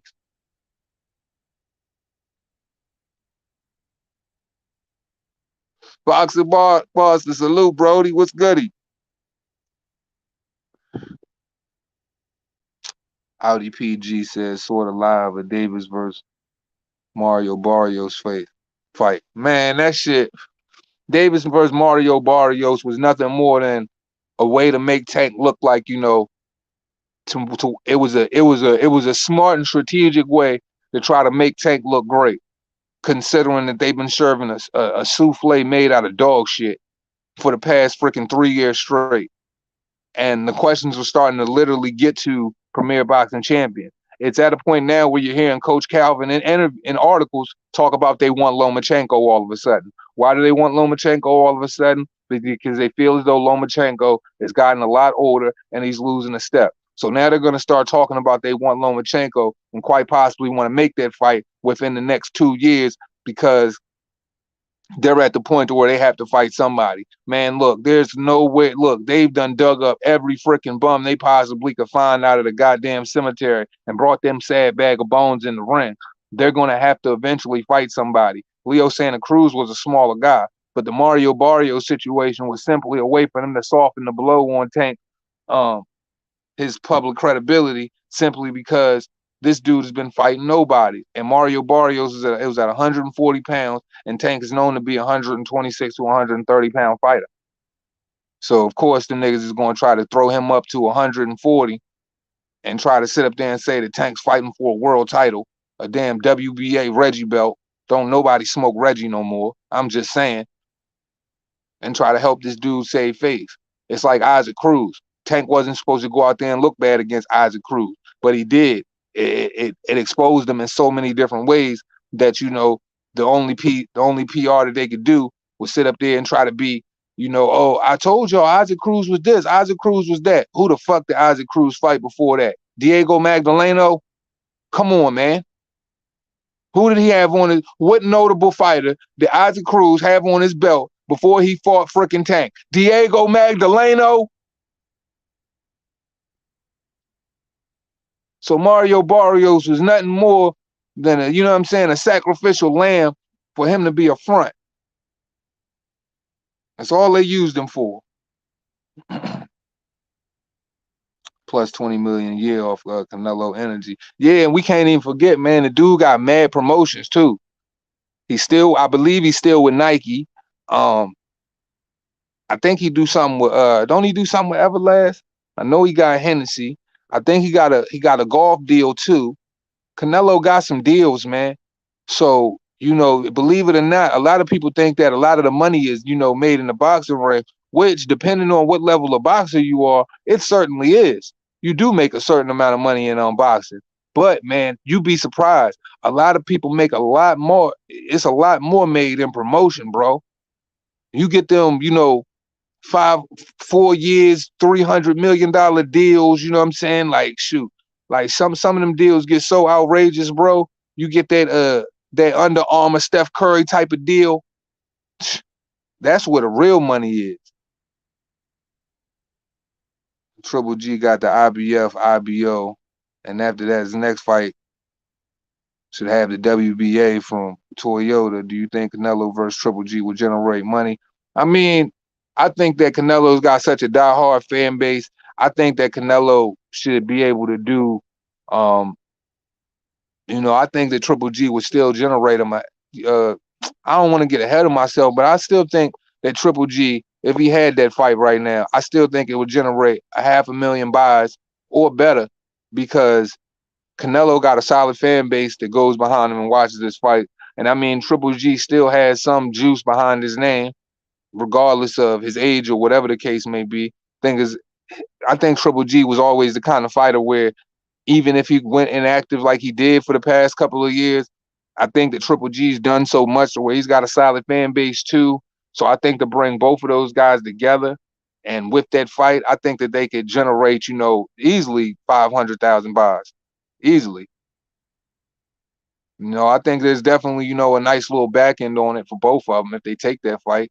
Is it the most interesting fight? No, but believe it or not, there are a lot of casual fans of Canelo that don't necessarily would never see Triple G as a bad fight. They would only know of him to be one of the best challenges he could possibly face. So I think they still can market that a little bit. Canelo has a lot of haters because he's making more money than all their favorite fighters. See, I don't like to sit up there. Like I said, for those who genuinely, just try to crap on Canelo for stupid or ignorant reasons, you know what I mean? I can understand where you come from in that regard.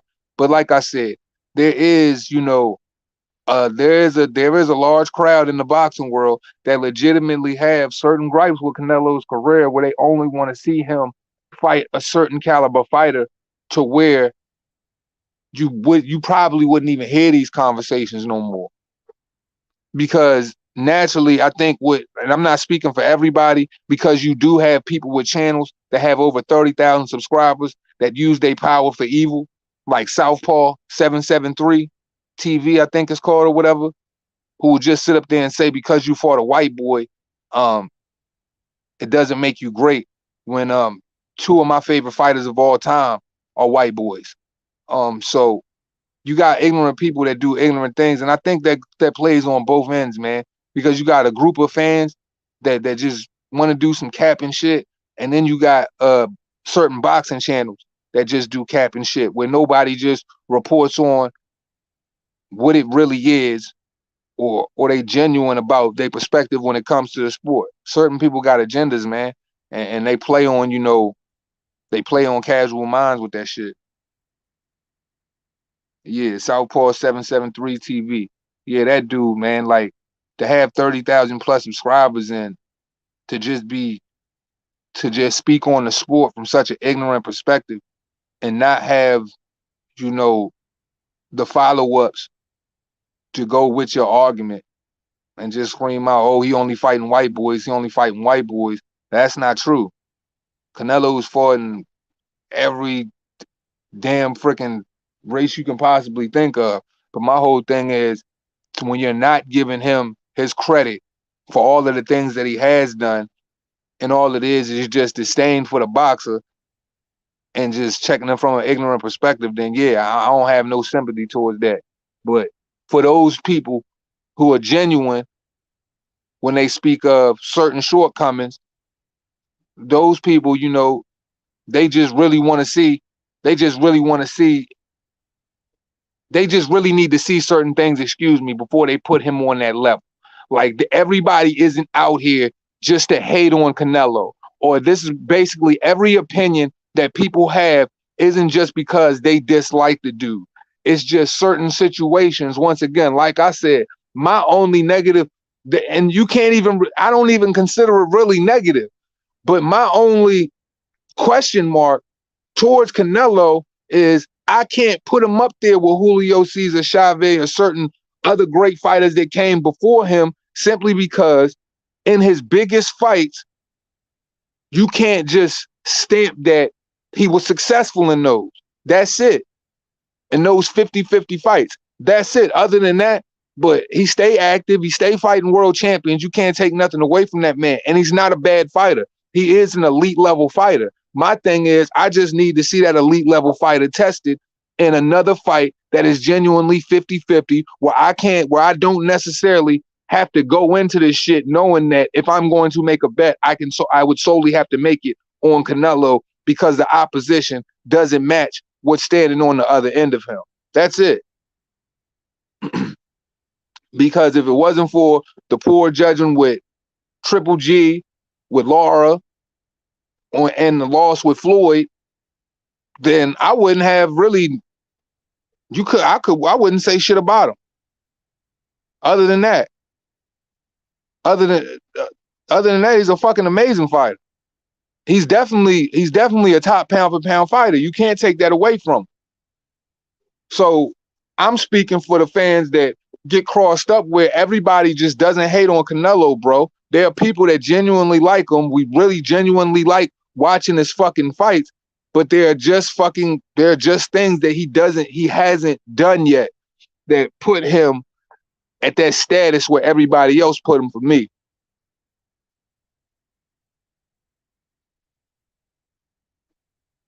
To me, the Canelo after the second Triple G fighter, the Canelo after the second Triple G fight has been very solid.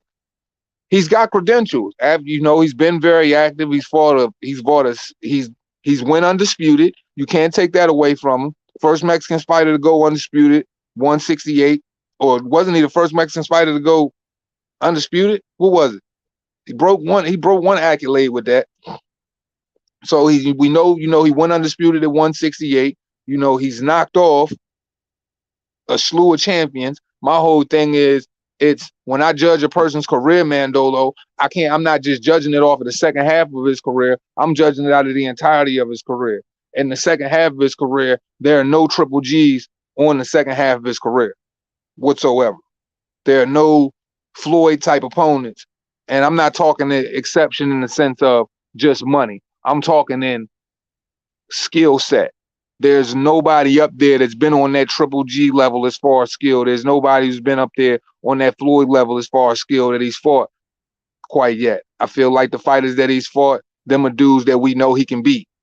Everybody knows he's going to beat him.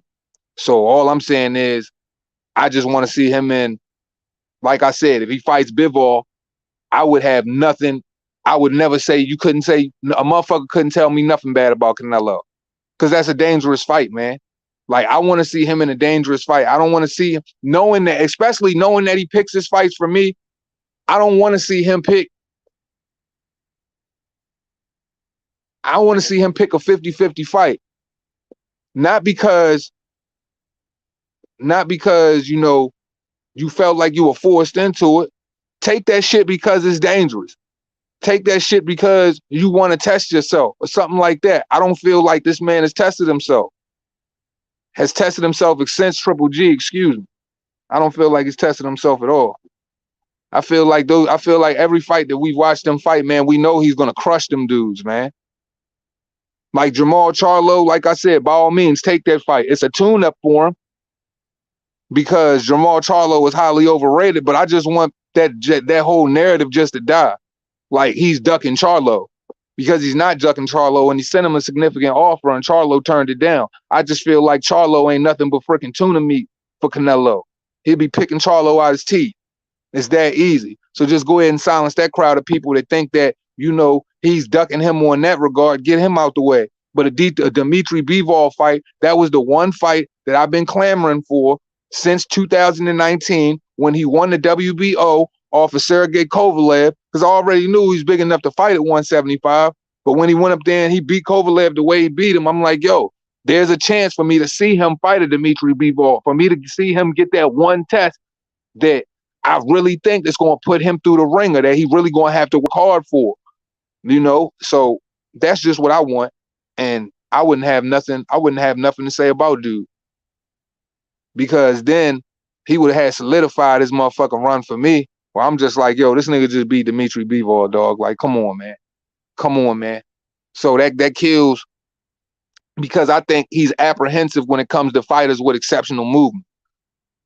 That's my only thing. Like, if I pay attention to, if I'm looking at his career in a whole and I'm looking at the way he moves, and this has nothing to do with just Demetrius Andre, I think there's a certain style of fighter that Canelo knows. It really it gives him problems, and he doesn't look good against it. So he particularly stays away from that fight. Now, does that mean he stays away from challenges, or he's scared or anything like that? That's not what I'm saying. I'm just saying certain fighters know there are certain styles that make you look a certain way that you would rather even not have that on your head. A Dimitri Bivol fight would say to me that he ain't afraid to have that fight more than anything. He wanted to have that fight, and he's more than willing to risk it. But yeah, man, that's about it. I think Charlo would make it a little bit tough for like 7 rounds. I don't know. I think Canelo would end up beating the competition to come out of Charlo. That's what I think would happen. I think the sense of urgency, for him taking that fight, taking Canelo lightly, going into that fight, I think the Canelo's power would hit him in the gut, and it would surprise him so much that he has no other choice, like I said earlier, but to turn it on and give everything that he's possibly got built inside of him, everything that he's ever worked on, because he's in there with somebody to where he's really can get hurt. And he know he could really get hurt.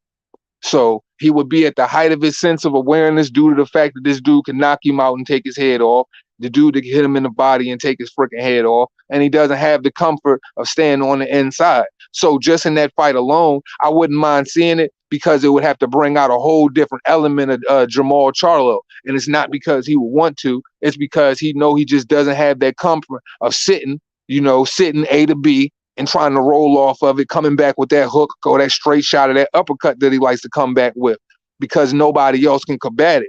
But Canelo, his head movement, his constantly walking you down, Charlo wouldn't be able to sit still. He would have to pop and go, try to tie and hold, because it's too dangerous for him to sit on the inside and have that fight with him. But ultimately, all it would be for me is a feline running out of way of danger until they end up getting hit by the car.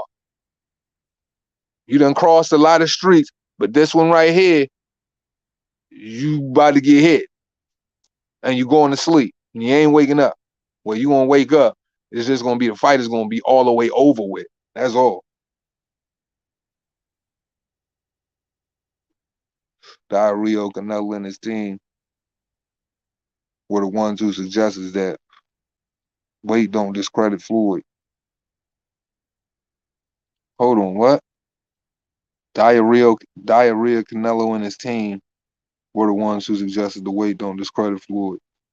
Canelo was the one who, if it was referring to the catch weight in that fight, Canelo was the one who suggested it anyway. It said it didn't even matter. But either way, regardless of whatever, Canelo's a naturally bigger fighter than Floyd. Floyd isn't a natural 154-pound fighter. He never really was. Honestly, you know what I'm saying? He's more of a natural 140.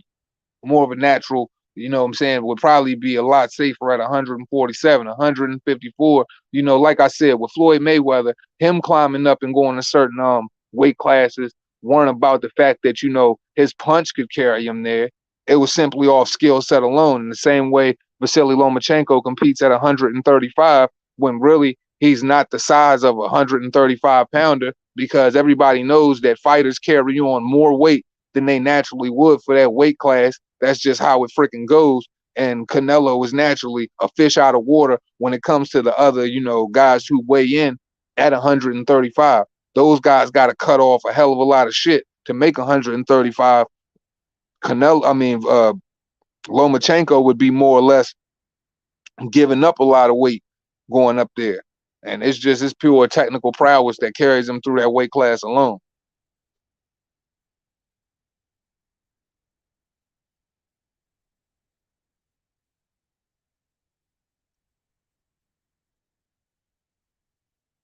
False Floyd had a rehydration clause on the contract. Okay, there was a rehydration clause in the contract. What difference does it make? Canelo is still a bigger fighter. Canelo's fighting at 175 pounds now. Canelo's a naturally bigger fighter than Floyd. What do you think Canelo's natural walk-around weight is?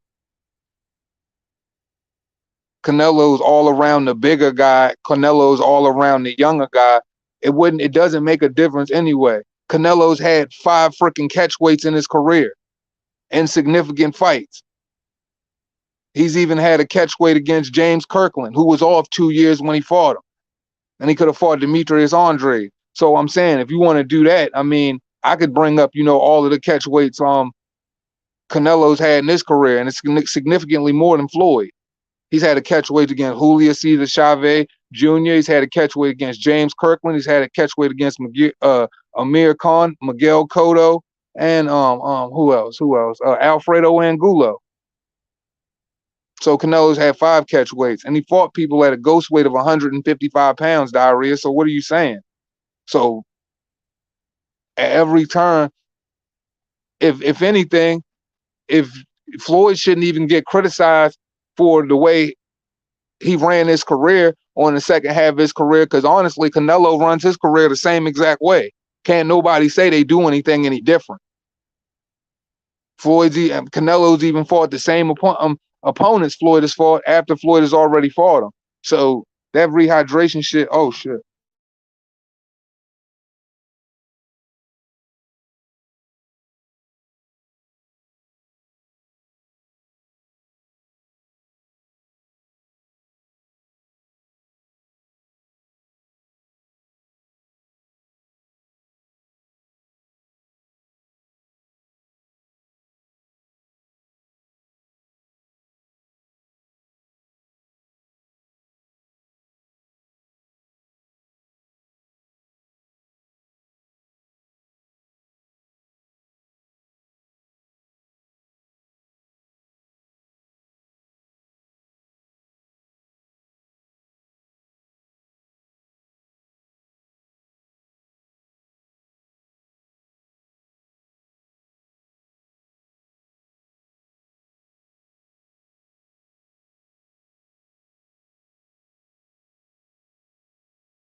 My bad, y'all. I forgot my damn phone was dying.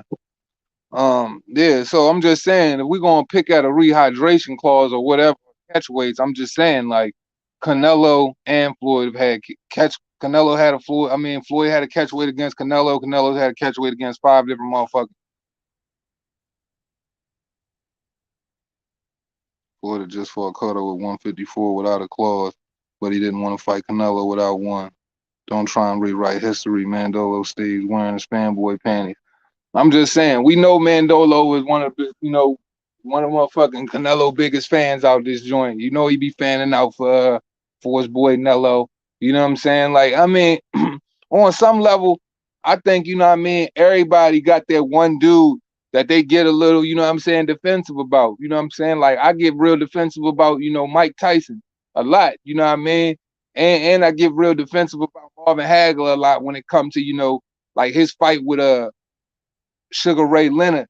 And it's not because, you know what I'm saying, I feel like he won the fight or whatever. I just get defensive about it because we all know Sugar Ray Leonard was the master of picking and choosing and only fighting certain motherfuckers when he really had to or whatever.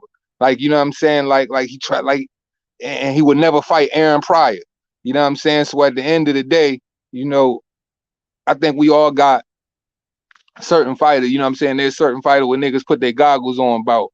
But shit, man, like all of them did it, man. Like I just said, Sugar Ray, this motherfucker, you know what I'm saying? Listen, we know Sugar Ray for as great as Sugar Ray was. Sugar Ray had some, you know what I'm saying, some I'm gonna pass this up or I'm gonna age this out moments in his damn career.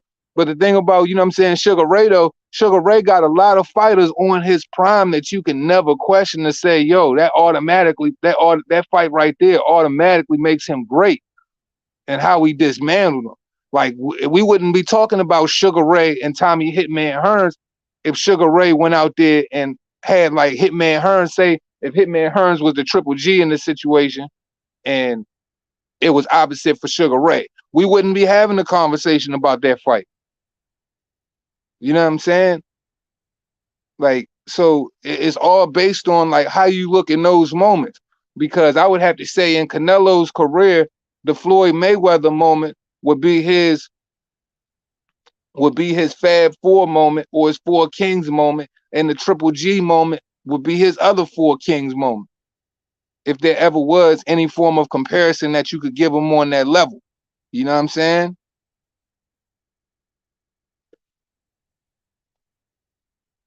Somebody really say that Canelo's a better Mexican fighter than Salvador Sanchez.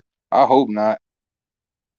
Like I said, like when you got like I said, man, I don't know, man. Like people like to go there.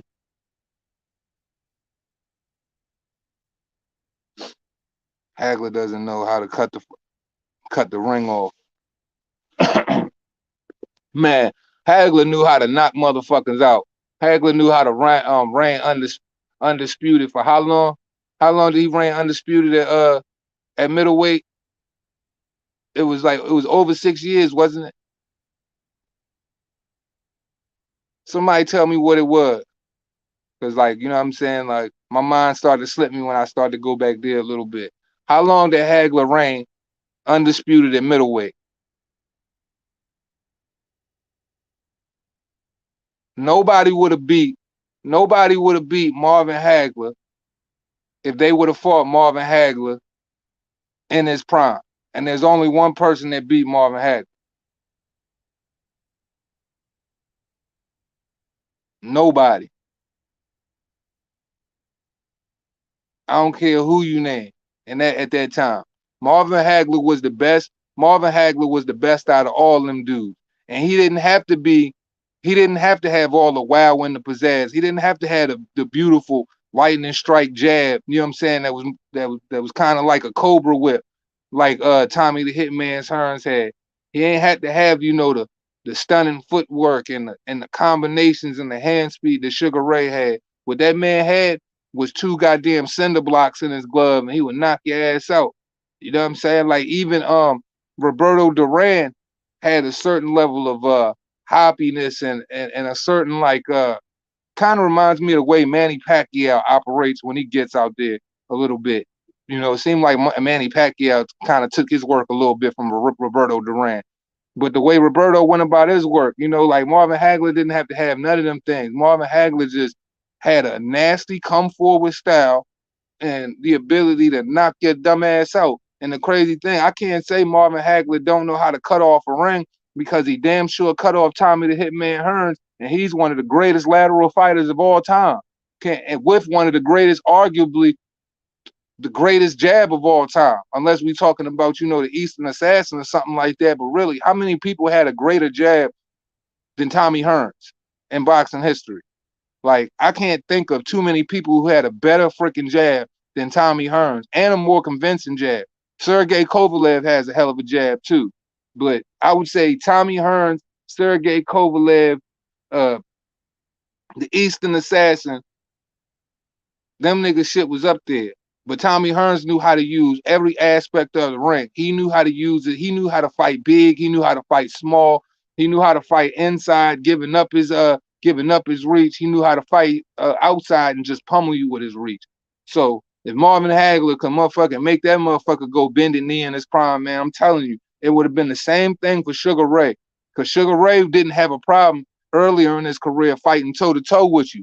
When Sugar Ray started getting older, with all of them promotion, with all those promotional deals he had, and the record he had, and the name he was trying to keep, man, Sugar Ray was a businessman in boxing way before a lot of dudes did it. Where they give Floyd all of this credit, man, Sugar Ray was a master when it came to picking opponents, a master when knowing when to fight guys, whether they were going through a downslide or whether they had like mental problems bothering them at the time. Man, this dude used to keep information on fighters and would strategically fight fighters based on those reasons.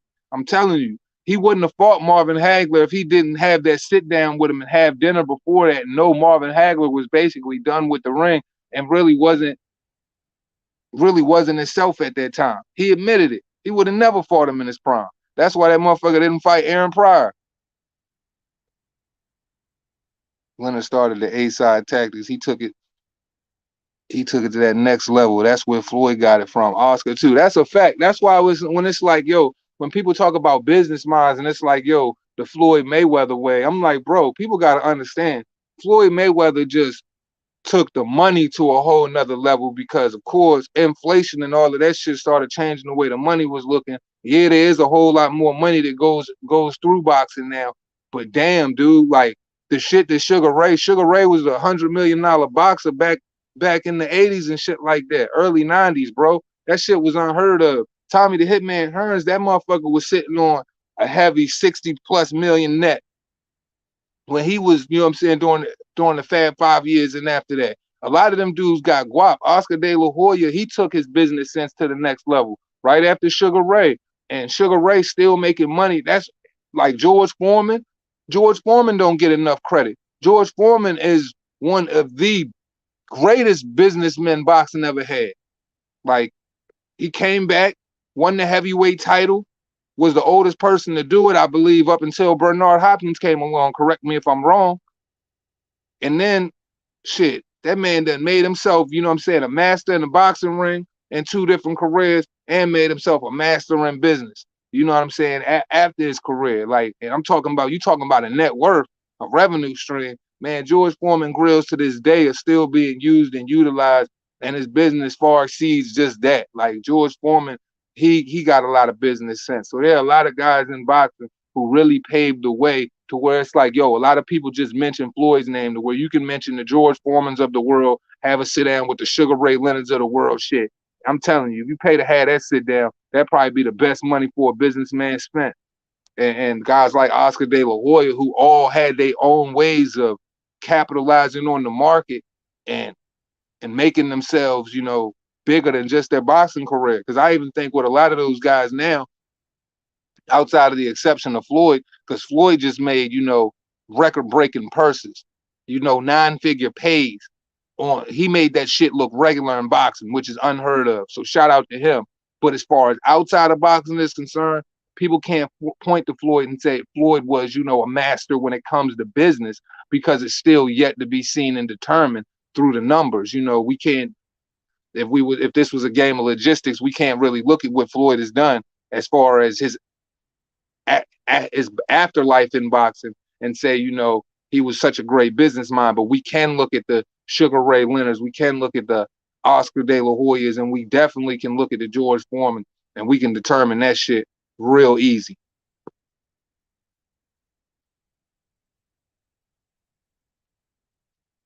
Triple G jab would neutralize Hagler's aggression. Hold on, Diarrhea. Hold on. Let me get this straight, Reaper Gang. Is Diarrhea really trying to say in here right now that Triple G would beat Marvin Hagler? Is that what you're saying? Prime Triple G versus Prime Marvin Hagler. You're picking Triple G?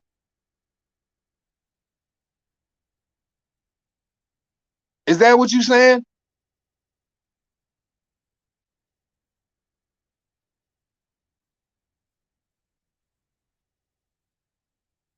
That's crazy to me. Mando says 2 hands. Canelo ain't my favorite by far, bro, but look at the state of boxing. Boxing is not what it used to be. And Canelo and a very few others are the only ones putting in work. Now, see, that's where, you know, that's where I have to judge. That's where my opinion goes into judging Canelo as well, too. Because when people say Canelo is the only one of the only few ones putting in the work. Well, when I look at a lot of these fighters and a lot of these unified champions and stuff of that nature, when I look at the thing that makes Canelo different when it comes to him putting in work, Canelo has to garner the paydays that make it worth coming out for him. Canelo just can't fight anybody at this stage in his career, just like Floyd can't or anybody else can't when you're making that type of money. Same thing with Oscar De La Hoya, George Foreman, Muhammad Ali, any of them you name. You have to fight other names to generate the type of finance, to generate the financial interest to make people want to come out. And my thing is, Canelo has fought a bunch of world champions, but we know boxing is nowhere near what it used to be as far as level of competition and opposition. And yeah, though he's been active and he's been fighting a lot of those world champions, they're not a lot of they're not great fights in the sense to where the pay in public, it's going to be an exceptional record-breaking pay because it's not a 50-50 fight. You see when he fought Triple G, how that shit did almost what, 2 million in buys? That's because those two fighters, pound for pound, were the pound for pound fighters of the world. The two best. Old school slobber knocker style meetup. So the fan interest generated based off of that 50-50 opposition. Canelo has to fight some form of champion or some form of somebody with a status right now, or he's not going to benefit. He's not going to just generate that fan interest. That's just how big money boxing goes. So when I think of Canelo as far as in threatening matches and fights that generate fan interest, like right now, I would just have to say that, like, when you fight the Billy Joe Saunders and the Callum Smiths, none of them shits are going to have the same type of energy as when Canelo goes out and he fights a Floyd or he fights a Triple G. And I'm not saying there are a lot of those fighters out there, but there are fighters out there that Canelo can go out and fight where people can look at this shit to where it's like the bookies aren't going to lie. The bookies ain't going to lie. If he go out there and say it was a Better Beef or it was a Bivol or it was somebody like that, you know, that changes everything when it comes to the bookie. So that changes everything when it comes to the money. People who don't know nothing about boxing, they could even look at it different or whatever. More people going to come out, whatever. It generates more interest. I'm just saying, it's not a lot of people. Canelo is held to a higher regard. So he got to fight people that are way on a higher level than what other people are doing. Other champions ain't going to carry that Canelo torch. Canelo making hundreds of millions of dollars, so he got to carry that torch mad different, and he got to carry it a certain type of way because it's got to show cause for this dude to get that type of money. Because I promise you this, if Canelo fought fucking 4 Vonnie Gildrums back to back, bro, nobody's paying for that shit. That's the thing about main event pay-per-view boxing and being a star. Stars got to collide with other stars. The stars got to collide with other tests that, you know what I'm saying, that makes it worth people coming out. And at this point, you know, the only thing Canelo's going to be able to do is entertain other champions. And now the other champions that are left outside, I would say, Jamal Charlo and Triple G, because we don't know what Triple G look like anymore, is nothing but hard tests. So regardless of whatever, man, I don't care. Like, I'm not fond of the Mukabu fight or whatever, but Canelo has got to fight these dudes, man.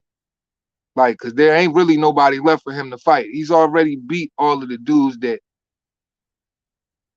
was just a world champion and filled up an arena for this, or this guy fought that guy. Fuck them dudes. Now he got to fight them hitters, them real killers. So this is the most interesting time in Canelo's career for real. So people can try to criticize him all they want. At this point, man, he only got a couple of directions he can go, man. Whether he beat the shit out freaking Charlo, or whether he beats up freaking Mukabu, he only got a couple of places he can go that make sense. And it had to be Benavidez, it had to be Bivol, it would have to be Better Beef, it would have to be somebody like that. Or shit, the fan argument that's been consistently going on, Demetrius Andre. Not saying he bring the most to the table or whatever, but that's one of the best options that he could have for real. Nobody gonna want to see him fight a milk dud, man. You said Sugar Ray the best fighter ever in your opinion? Nah, I think Hagler was a better fighter than Sugar Ray, man. Sugar Ray is definitely up there in my ATGs in the top of the tops, man. But I just think Hagler, man, even though he beat Hagler, man, I still think Hagler was the better fighter. I think if he would have met Hagler earlier instead of meeting him in his late 30s, I think, man, Hagler would have, you know what I'm saying, would have put that iron on him real quick. Yeah, Durant has an exceptional career too. He's an all-time great, that's for sure. There's no question about that. Like I said, that's why they call the 4 Kings, man, because their bodies of work, you know what I'm saying, like, is like worlds in between what other fighters were doing. Worlds in between. There aren't too many fighters out here that have the kind of careers that those guys have. Well, believe it or not, there's a lot of fighters in the early years, but when you were special, you went out there and you competed against everything that was special around you. Wasn't no duck tactics, bro. Like you would get like, yo, fighters couldn't walk down the street if they was duckers, bro. You couldn't come out the house for real. You couldn't even, and you definitely couldn't sell. You definitely couldn't sell shit, and you damn sure wasn't getting no love. Like your resume and who you fought was everything, bro. If everybody in Detroit was running behind Hitman Hearn, and there was another great in that division, hey, Sugar Ray Leonard or whatever, people had to see that. People had to see that dude from the DMV come out, man. Like the best champion over here had to fight the best champion over there. And they had to fight all of the other guys around them too. And the crazy thing about the top 10 rankings, them motherfuckers had legit killers all through them shits. Like if you were fighting the top 10 guy then, like shit, like you know what I'm saying? Like now, they gonna put in the heavyweight division, they gonna put a Huey Fury out there. Daniel Dubois, a nigga with no skills. They gonna put guys like them. They got them wrestling in the top of the rankings of the WBA and shit like that. Man, this nigga Muhammad Ali was having to fight the Ron Lyles of the world, the Ernie Shavers of the world. You know what I'm saying? The Ken Nortons of the world. Ken Norton wasn't no motherfucking journeyman. Ken Norton was a world champion and arguably beat Ali all the times they fought him. He fought him for real. But I'm just saying, you know what I mean? Other killers had to fight all the other killers. So there ain't no disputing they claim. It's just a different time where we got a lot of disputes in a lot of these guys' claims because a lot of their claims look shaky because the field is real shaky. And if the field look cowardly, it ain't hard to look like the big lion in a real shaky field, man. Like there's a lot of people careers, bro, that's going to blow to the wayside, unfortunately. And a lot of our favorite fighters, man. There's a lot of their careers that's going to go to the wayside, and these dudes are going to be highly disrespected in the sense when it comes to the pantheons of greatness and how TV plays them back and how history, you know, likes to repeat itself and show them off. They going to get played out solely because these motherfuckers were deadly and they were ducked. That's what's different about now. If you're deadly, you literally got divisions that you've gone through. And I'm going to be perfectly honest. Yeah, I'm going to go there. Demetrius Andrade. It doesn't matter. Demetrius Andrade has a whole career, and it's proven. Samson Likowicz just came out and even said it. That they want more money to fight him than they would take to fight Canelo just because it's extremely dangerous and it's a risk. And because Canelo is who he is and Andrade isn't necessarily Canelo, them motherfuckers want more money because that would kill David Benavidez' momentum. They know it could kill his momentum, so they won't have arguably what could be one of the greatest fights in this era in boxing. Stylistically, David Benavidez throws more punches than anybody at 168, has a high power, nastily efficient offense, but won't make the fight with him unless Eddie Hearn is willing to cough up the type of money that puts your kids through freaking private school because he's a risk. Back then in boxing, they didn't do that. That's what makes this a weird era. So this man has literally had to do what him and his father didn't want to do to his body per se. And this man is having to travel from 154 all the way up to 168. And nobody would challenge him at 160. Nobody would take the challenge that he offered him at 160. Nobody wanted to challenge him at 154. Now we get into 168. And the only other person who was a real killer up there, David Benavidez, who I thought would fight anybody, his management, even if he do want to fight him, he's not going to fight him because they want crazy money that nobody is willing to pay David Benavidez that right now. He's not even worth it. Shoot, what they offering Demetrius Andrade isn't really worth that right now. And he ain't going to be able to prove how much he's worth. Why? Because nobody is going to jump in the ring with him because it's a dangerous look. Period. I don't care what anybody got to say about dude. Dude got all of the recipes of making your night in boxing look like hell, or basically making your night in boxing look like the worst night in boxing in your fucking life. It's no different than the way people look at Boots Ennis right now and want to throw Boots Ennis at 147 and say he'll be a champion over here, he'll bust Errol Spence's ass, or he'll beat that, or give Bud Crawford. when people mention Boots Ennis, they got to put him, they got to say how he would do against Bud. You want to know why? Because anybody who's a fan of boxing and knows an eye test when they see it, they know that kid wins a lot of people problems. So what's going to be his biggest problem? The fact that he is that damn good. And it's going to come back to bite him in his freaking ass. Like, that's the difference about being this good in boxing. These motherfuckers don't want to receive that type of punishment. It's fights like that that are a cumulative damage. That, yo, you ain't going to be able to take no round off. This ain't going to be no easy fight. So people are trying to avoid this shit. Like, that's why the era in boxing is like, people will really kill this sport if they don't get up off of it or find a way to understand that, look, it's more money in this if we work together.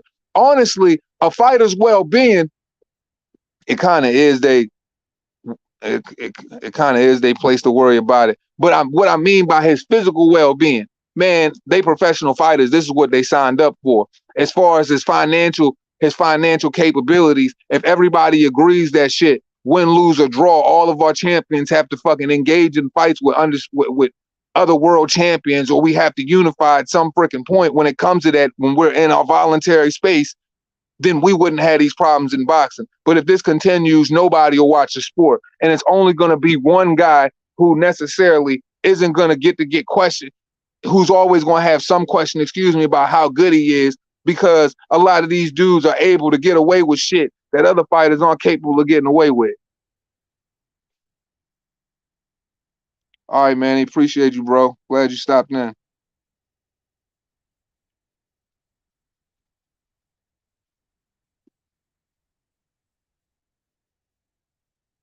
Benavidez, Duck Plant, Morrell, and high key ducked Andre.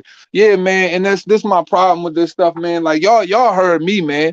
Like, I went nuclear about this shit, and it just blows my mind. It's like, bro, here's the one opportunity to where where it would benefit David Benavidez, and it would truly benefit Demetrius Andre if they both could fight each other. And one thing I'll say about him, I thought that he had the heart to, go out there and get it done, and his management had faith in his skill set. But apparently I was wrong. Because if these two individuals make that fight, their marketing capabilities go up. Their stock goes up. Because that fight right there is pure excitement. It's enough hardcore boxing fans I know that would spend their money on that pay-per-view in an instant. Like, that pay-per-view does generate a lot of interest. The reason why they can't generate interest is the names that are set beside them don't generate any interest. So if you take a couple of matches to fight the Andres or those type of individuals fight one another, they can have a name in boxing, but they're never going to have one if they keep fighting some other dude who's just some other dude, man. And that's all boxing is right now. A bunch of politicals, this dude is fighting some other dude. It's a sad state of affairs, dude. Plant Duck David. Yeah, Plant was, even with Samson Lekowitz saying that they just wanted to build up the fight with a little bit more time. When David was ready, he's talking about something. He wanted, I forgot what, I did a whole video on it, but Plant wanted to go do some other shit or whatever. And like, my whole thing is like, if Benavidez and Plant should have already fought, and I know Samson Lekowitz, David Benavidez management could be his biggest Achilles heel. Because every time it's something big in the works for a guy who doesn't have anything on his record other than goddamn Anthony Durrell,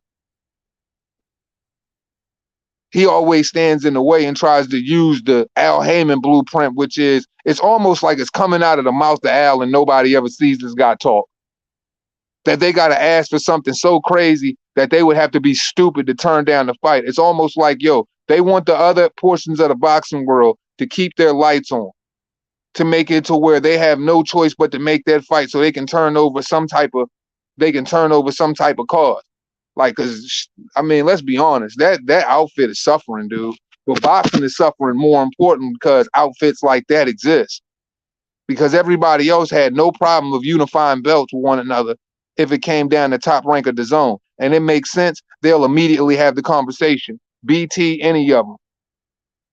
Or any other, the ones who co-promote in between and use those platforms to have their fighters broadcasted. But it just comes down to where it's just like, yo, and I can't even say promotional outfit matters because the promoters, especially Eddie Hearn, has said that they would send Demetrius Andrade over to fight Jamal Charlo on Fox, and they won't entertain the offer. Then it becomes a conversation where you don't send us an offer about anything. We send you an offer. How childish is this? That just shows you that they're playing media fucking ping pong. That anytime that they get cornered into the possibility of unifying Charlo with Andrade, that they're going to come up with some other excuse that exceeds the last one, so you won't have that conversation. When does it come down to, that's why boxing needs somebody that's bigger than them associated with them that holds them accountable. Like, it's just like, bro, it should be like fraud to the paying public in a sense to withhold champions from unifying titles, or they should have to make them get rid of all of the belts except one and have to fight for one fucking title and only have an interim title in between, because this shit is out of control. With the way they want to handle it and with the way the 4-belt era is set up, this shit is always going to be a problem. And then you'll hear conversations to where you'll hear mandatories standing in the way of undisputed matches. Like, as soon as you hear, like, for instance, Brian Castano, as soon as they heard Brian Castano's bicep was torn, here goes the goddamn WBO talking about they want show cause, which I completely understand, so they can postpone it, but they need show cause to postpone the fight for the other mandatory, which is Tim Tszyu, or whatever the case may be. My whole thing is this. Sanctioning bodies, yes, you all have mandatories, as you should. But y'all, even though y'all do whatever the hell y'all want with them, yes, you should have mandatories. But underneath, at the same token, if it comes to tying up all 4 of the belts, no sanctioning body should get in the way of that shit for anybody. There should be no instance where Tyson Fury or Anthony Joshua or now, let's say, Usyk or Fury, well, Fury only got 1 belt. Well, either way, either one of them could drop them. They should have to drop belts to be able to have a fight because the sanctioning bodies are willing to stand in the way, especially if they're marquee fighters holding the belt. I don't care if they're marquee or not marquee. You can't stand in the way of the progress of the guys unifying, the guys who are holding titles, unifying the belts. Because the biggest problem is they make so much money off their little ranking systems, they mandatories, they interim champions and stuff like that. They don't want to see this shit minimized because everybody is eating off of the torture that we're receiving by not getting to see certain individuals fight. Then when it come together, it's always falling apart on the 11th hour, torn bicep. Now we want show cause and we need to keep all of the mandatories at bay. Man, fuck all of that. The mandatories should have to stay at bay regardless, because them boys unifying those titles is more important than Israel Madrimov getting this title shot right now. Tim Tszyu, I mean, I don't know how long they're waiting, so I don't want to get ahead of myself when saying something like that. I know that sounds kind of crazy at the same time, but it shouldn't stand in the way of this fight. Honestly, we should already have a winner for that fight, but it didn't turn out like that. But you see, in every instance, this is nothing more than boxing tripping over its own feet every way you look. Let me go down and read some of these comments. There's a lot of them in here. Why you linking a video to Bruce Genevane? I don't care what he say. He's a clown. Well, you might not necessarily have to like him, you know what I mean? But me and dude cool. And, you know, like I said, there would never be a time in my career on YouTube, or no matter how far YouTube takes me or how much I would grow in subscribers, where I would ever deny that I'm not a fan of that man's work. Because that man does great editing work. And in a lot of cases, you know, Bruce Moon means well. You know what I'm saying? Now, is there some things to where, you know, he might not necessarily look into, or he might not be up on all of his information when he talks about certain things? That may be the case. But everybody's boxing channel isn't meant to do the same thing. And everybody is not going to have the same opinion when it comes to boxing and his opinion is his opinion. And I think we all should respect each other's opinion as long as it's not going out no way to try to intentionally harm or intentionally just discredit anybody. I don't see why, anybody having their own style or having their own opinion should be a problem, And like I said, I always admit that I'm a fan of Bruce's work. I'm a fan of his work today. As soon as he makes a video, I'm one of the first ones to click in and watch them joints because the motherfucker know how to put shit together. And regardless of whether we agree with his opinion or we don't agree with his opinion, it's a different perspective. And he comes from a different place that's grassrooted where that doesn't sound like anybody else's. And that's what I'm pretty sure everybody looks for when it comes to probably liking a boxing channel. Everybody having their own different little nuances and how they kick certain shit. And I'm sure everybody gets something different out of each boxing channel they go to. I would like to think so, because if you're not, then why would you tune in to more than one? You know what I'm saying? So you might not respect the dude or what he got going on, but I rock with him. Why Floyd Mayweather never went undisputed? Sounds like duck shit to me. He straight duck Winky. 100 Floyd would have lost. Like, I don't know what Winky Wright has anything to do with it. But I know there were portions of Floyd's career when Floyd couldn't go undisputed because motherfuckers were straight and ducking Pretty Boy Floyd. Like, there was a huge chunk of his career where he was highly ducked. Hold on 1 second.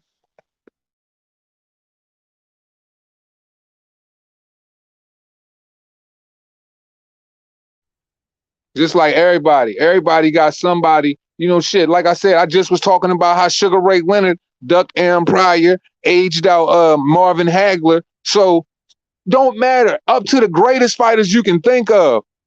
Some of them avoided people. Rocky Marciano was considered one of the greatest fighters of all time, undefeated record. Everybody loved Rocky Marciano, but there ain't a fighter Rocky Marciano didn't fight that's a notable on his record that this motherfucker didn't wait until he was in a damn near wheelchair. Now tell me I'm lying. So at the end of the day, everybody is guilty of doing some part of it, but it don't necessarily make it right. Boxing channels are supposed to be about, wanting to see things better on the sport. If you're doing things solely just to tear down the sport or tear down people within the sport, then you shouldn't even be talking about the shit. Nothing I do in boxing is to tear down anybody in the sport. It's to do the things that I feel like pundits in boxing or reporters in boxing don't do. I'm going to talk about the shit that they don't talk about, or I'm going to ask the challenging questions or give the challenging perspective that they won't give, because everybody that they speak on or everybody that they herald isn't great, or however their pound for pounds is shaped up doesn't necessarily sit well with me. So all I'm saying is boxing is predicated off of this type of behavior. The problem with it today is it's so much worse than it was before that, bro, it should be getting shot down any chance that you get. So there's going to be more negative opinions when it comes to certain fighter or your favorite fighter when it comes to other fighters, because the game is way more rigged than it was before, and people aren't having the same type of activity they had before. So niggas is always going to have something to say about something.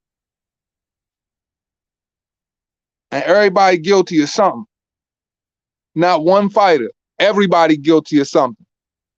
It's like, just like when I mentioned Manny Pacquiao, when I did the steroid question on Manny Pacquiao, and I went in depth, kept it unbiased, and completely broke down all of the strongest points that you could point to Manny Pacquiao's career not necessarily being wholeheartedly all the way clean, or him doing it the 100% clean way, as people would like to put it.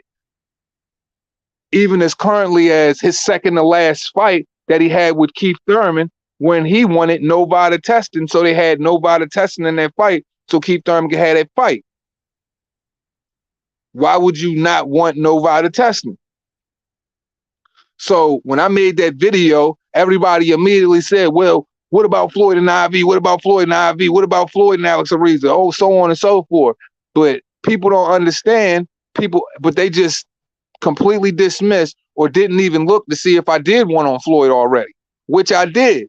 And that video was in defense of Canelo when people acting like Canelo was the only cheat out there. When they call him Canelo or Canelroids or whatever the fuck they call him.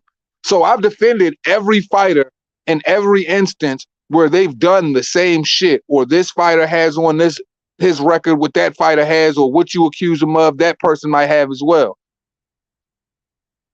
Like, but people just dismiss it and they automatically point to another guy. So if we're going to point fingers at the next person's record or whatever the fuck the case may be, we're going to be doing that and critiquing every fucking fighter until we end the fucking grave or getting gray hair from doing so, because that's never going to stop. The thing is, it's just the visible shit that we know is Charlie shit in boxing or lame shit. That's the shit that we supposed to be, you know what I'm saying, keeping our foot on their neck about, and never should let up, because they've already taken the dislike button away from YouTube, which automatically, you know, makes everybody's opinion when it comes to talking about boxing looks like it's in a positive light when you don't have any sign of negative interaction when it comes to the topic at hand. I don't like the fact that the dislike button is off of my YouTube shit, but basically why I'm speaking to that is when it comes to everything in the boxing world and just the world in general, if they don't want you to have a problem with it, or they want you to be completely dismissive of it, they're not even giving you room to formulate your own opinion and have it, because whatever they're saying is supposed to be law when it comes to the shit, or you're just supposed to go with it no matter how unhappy it is with whatever sport or whatever profession or anything that you're dealing with, and just your social life, period, and sports as well. So I'm just saying, like, we got to be able to critique fighters. We got to be able to talk about where they coming short, and we got to use the past as some measuring stick to what's going on in the present.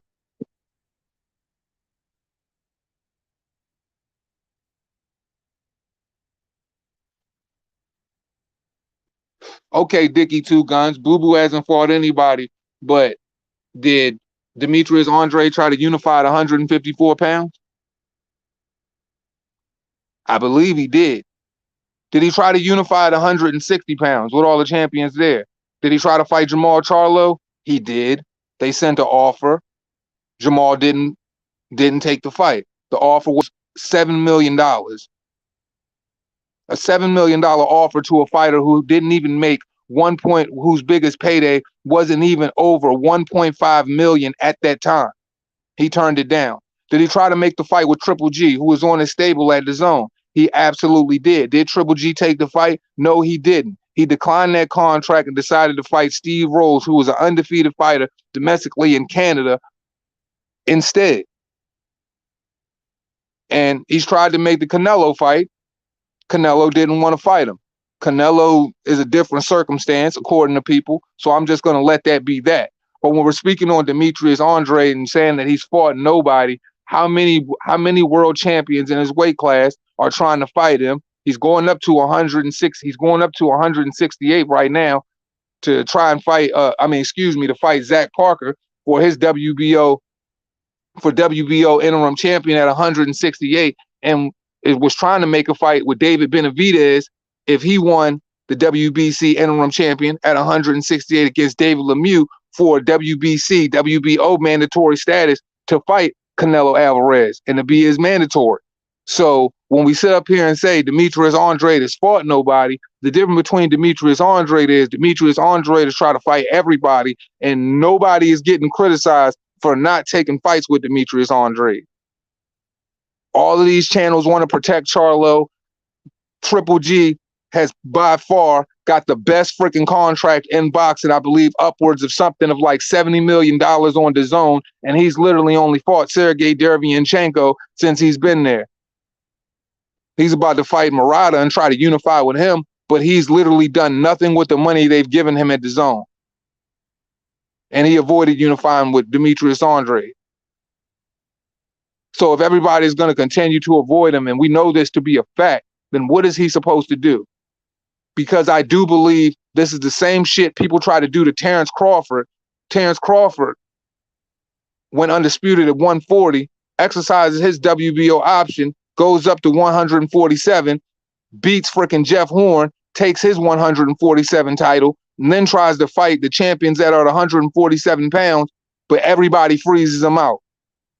And the only excuse people tend to consistently make is that, oh, well, he's got other champions to fight on his side of the street. Well, Mikey Garcia wasn't a champion, and Mikey Garcia never campaigned at 140 pounds, let alone 147. So why was Errol Spence fighting him? So what I'm saying is people always try to put these type of narratives on these type of fighters, but the fact of the reality is these type of fighters are they playing keep away from these motherfuckers for some reason. They don't want to fight them. So, I mean, how much frustration can I lend towards Demetrius Andrade? I said something about him not taking the Janabek fight, but understandably so. I understand it on both sides to a sense in the business, and I understand from being a hardcore fan and me wanting that fight. But I still gave Miss Flame for that. But other than that, Demetrius Andrade can't do anything more than what Demetrius Andrade and DAZN can do. And the sad part is a lot of those belts are wrapped up in those weight classes, and there's a lot of promotion. And at 154, PBC run that. So Demetrius Andrade is stuck in a damned if you do, damned if you don't situation. Kind of like how fucking Terrence Crawford is stuck in one right now. But Terrence Crawford had opportunities to do great things in his career earlier on. I'm just saying, we're sitting around waiting for Demetrius Andrade. Demetrius Andrade try to fight Benavidez right now. We heard that live on air, that they want more money to fight Demetrius Andrade than they would take for a Canelo fight because he's a dangerous fighter. So they've openly admitted to ducking this man.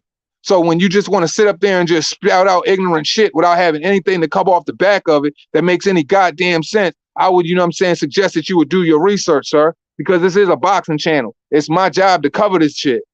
So I ain't just talking out the side of my neck or praising the individual for more than what the fuck he's done, because no, he hasn't done anything. Our frustration as boxing fans who like Demetrius Andrade is we would like to see him in a position to where he can do something so he can prove to the world that he is actually that good, because he's not a bad fighter. And there are a lot of fighters with belts that I could show you don't have half of the skill set he has. And there are a lot of fighters with belts that aren't in the rush to prove anything. So it don't matter. It's a lot of fighters out here that shit, we know from history. There are a lot of fucking fighters who are fucking simply that good that aren't going to get all of the fucking accolades in boxing, or going to go down and not have those accomplishments. We've seen many.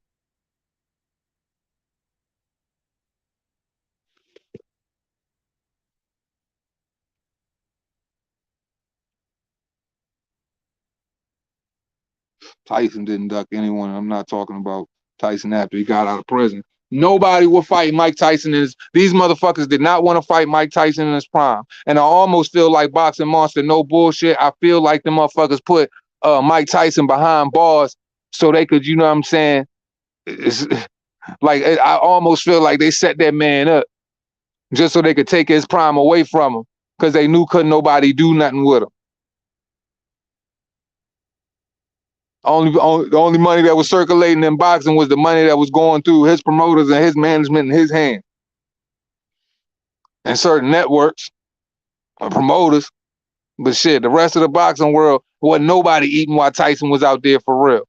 You see how as soon as Tyson went to jail, you got the emergence of all of this heavyweight, all of this great heavyweight contender action going on. You know what I mean? Kid Dynamite get locked up in his prime, and all of this shit start changing. Now you got goddamn the Riddick Bows and the Evander Holyfields and all of these dudes coming out, putting in work, putting in big work, unifying, running through the belt. Because Tyson was supposed to meet Holyfield right before he got locked up, but him getting locked up got in the way of that fight even happening. Oh, and the fact that he lost to Tokyo Buster Douglas. That's what got in the way of the first Holyfield fight, so I ain't going to give too much air to Holyfield, but we all know Holyfield, while everybody claimed that the real deal was the greatest thing on the planet and try to be dismissive of all of his bullshit because all of his Christian activity and him being a Christian. But let's be honest, that motherfucker was juiced to the gills. Nobody was on more roids than freaking Evander Holyfield. He was so goddamn blatant. He was doing steroids so far in the wide open, excuse me, that this man even had the steroids delivered to his house and put on the name of the package, Evan Fields. Like nobody's gonna be able to put that together. Evander, Evan, take away the dirt. Holyfield, take away the holy, leave the fields. Add an S. We all know for a fact that this dude was one steroid juicing dude. And I'm talking about injecting big time. For as great as he was, that's how he got down. And can't nobody tell me no different. You could visibly see in what was it? Tyson versus Tyson versus Holyfield too. You could see how much juice he was on in the second fight when he came out during the second half of the fight. Dude just came out after he took what was ever in that bottle or whatever, and this dude kicked on a whole nother gear. He went from being the most fatigued dude in the fight to going out that joint, and I'm telling you, bruh, you would have thought this man sniffed a whole kilo of cocaine as fast as he was moving out there. And speaking of Lennox Lewis avoided Mike Tyson in his prime. That's why he went. That's why London couldn't. That's why the UK fans never really grabbed onto him and rocked with him. Because this man went. He was born in the UK, then goes up through the Canadian pipeline, and then comes to America, avoiding Tyson. And then he represented Canada in the Olympics. So people was acting like nobody know why people couldn't get behind Lennox Lewis. Everybody knows why. And everybody knows Lennox was going out his way to avoid him in his prime. These are facts, man. Nobody wanted nothing to do with Mike Tyson in his prime, man. He was a real life boogeyman at that.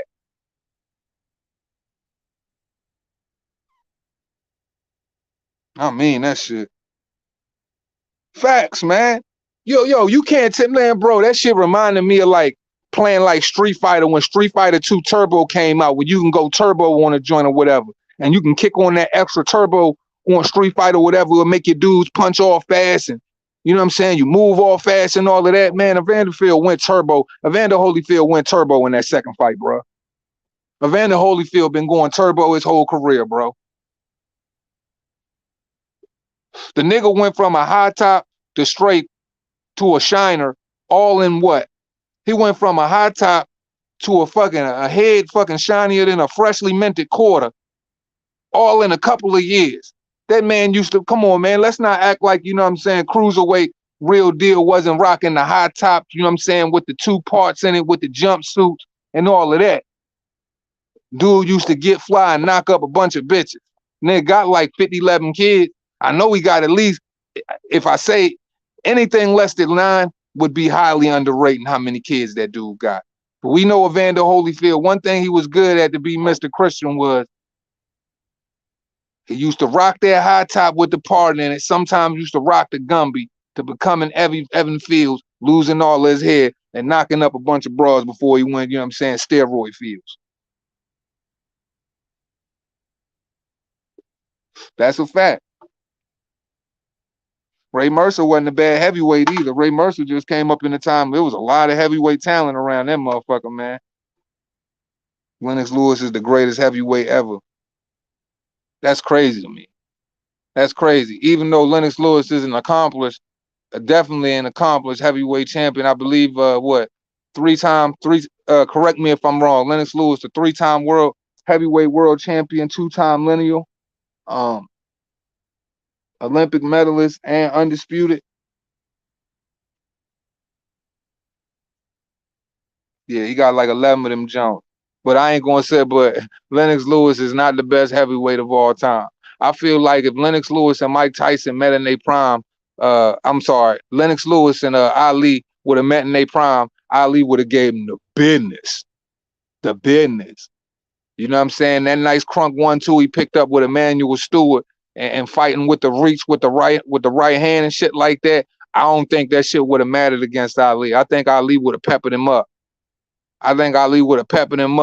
and then end up hitting him with something chopping and probably stopping him in the later rounds, or he would have just abused him to a decision. Because those dimensions Lennox Lewis had at the time, they was long to other fighters around him, like the Holyfields and a couple of other guys. But Lennox Lewis really wasn't as tall as people give him credit for. Lennox Lewis was only like what, 6'4", 6'3", 6'4", and I'm shit. Ali was standing that. Ali was 6'3" to 6'4", what, 6'3", 6'4" himself.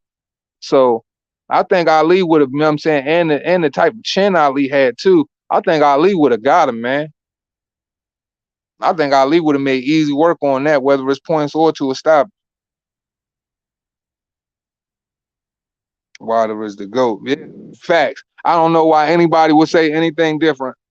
Wilder is the best heavyweight of all time, monster. I ain't never seen a heavyweight like him. We got to remember, man, 9 title defenses of his WBC title, son. This dude beat Bermain Stavern twice. You know what I'm saying? Went life and death with Johan Duhaupas. Got knocked on his ass by Harold Sconius. You know what I'm saying? Fought Jason Gavern in the Malice at the Mall. Like, these are some of the most prestigious things I've ever heard of in boxing, man. And I heard he was a lineal in his own mind back in the summer months of 2014 or 15, might I add. While stopping Malik Scott in the first round, it doesn't get any greater than that. Nobody can top Deontay Wilder. I bet all my Monopoly money on it. They call Mike Tyson boring because he's a real one. Yeah, of course they would say Mike Tyson. Yeah, they would say Tyson is boring. The same dude knocking everybody the fuck out. Look, man, Mike Tyson to this day got the most memorable boxing game of all time, bro. And it ain't even a legit boxing game as far as simulation. It's called Punch Out. That joint probably still got more copies sold to this day and probably is downloaded on and it's still probably in the top 20 Nintendo Wii to freaking what's the new joint? Whatever the new joint called downloads. I mean Nintendo Switch downloads to this day. That joint is still one of the most downloaded Nintendo games of all time, one of the most played apps. Like, Mike Tyson set precedences in boxing that other people couldn't do, man. Now imagine if he didn't have a bunch of slime balls around him, bruh. That man would have made more. He would have crushed Sugar Ray when it came to Sugar Ray money. Because Mike Tyson was a bigger star than, man, for real, I would go as far as saying Mike Tyson was a bigger star than Sugar Ray Leonard and Muhammad Ali put together. Is that going a little too far? I don't think it is. I really think dude was. I think dude really had more star power than Sugar Ray Leonard and Muhammad Ali put together. Because we got to remember, there was 3 Mikes that ran the world, and they did it all at the same time. It was Michael Jordan, Mike Tyson, and Michael Jackson. And those 3 were mega stars. Anywhere they went in the world, girls fell out, passed out just at the sight of them, touching them. You couldn't wake them up out of a coma for weeks. And then on top of that, there was no social media. Mike Tyson and Michael Jordan and Michael Jackson could go to Tokyo and everybody going crazy. In Japan, China, don't matter if you send them to Russia, shoot, you can send them to communist North Korea or the Eastern Territory. And I guarantee they know who Mike Tyson is too. That's a star. That's different. When you don't have no social media, when you bigger than Coca-Cola and Pepsi itself, you huge, man. I think about like when Michael Jordan used to jump off of when like I really gotta wake up when it comes to stardom today and how delusional boxers really are. When I think of how Mike Tyson was when he showed up in Tokyo for the Buster Douglas fight, or when I got to watch that new Bulls documentary that's on Netflix or whatever. I forgot what that joint called or whatever. It's real good. It's like a 10-part joint. When the Dream Team stepped off the bus and they was in Paris, France, and everybody was going crazy. Not for Larry Bird, not for Magic Johnson, not for Tim Hardaway, Shaq, Olajuwon, not none of them dudes. Michael Jordan. Every French girl who never saw him or whatever, they was out that joint going crazy. newspapers in hand. When they print the whole papers all over your country for you showing up, not the dream team, for you showing up, bro, you a star on a whole different level. That's why these boxers don't know what it's like, what mega stardom look like. Anthony Joshua is right there. Like, bro, imagine if Anthony Joshua didn't lose them other two fights. Yo, his star would be so much. If he would have just won the fight in America, bro, because his American debut showed me just how big Anthony Joshua is. When you sell out the Garden on the level you sell it out, and your pre-sales basically sell out in like 5 or 10 minutes, bro, that say a lot about you. When you got 90, when you filling up stadiums, arenas, and you can go over to Saudi Arabia, fill up stadiums over there, people recognize you when you walk in the street, yo, that's big. And there's only a couple of fighters that know what that feel like. That's Manny Pacquiao, but he retired now, Canelo Alvarez, and Anthony Joshua. And for real, what Anthony Joshua was doing, Canelo stardom couldn't touch that shit. Anthony Joshua got an Under Armour contract. They only do that for the big dogs. I'm talking about the big dogs. So if Under Armour offer you a contract, that's because they know. They know your numbers. They project it all. They don't do this shit just off of a whim. They projected numbers behind you. Same way they did with LeBron James with the big freaking, I forgot how much money Nike cut him at first. When they gave him that big 9-figure contract. Bro, they only do that for them once in a lifetime. Like figures. Anthony Joshua is definitely like a walking embodiment of a living legend. For real. The way they move behind him. Anywhere he go.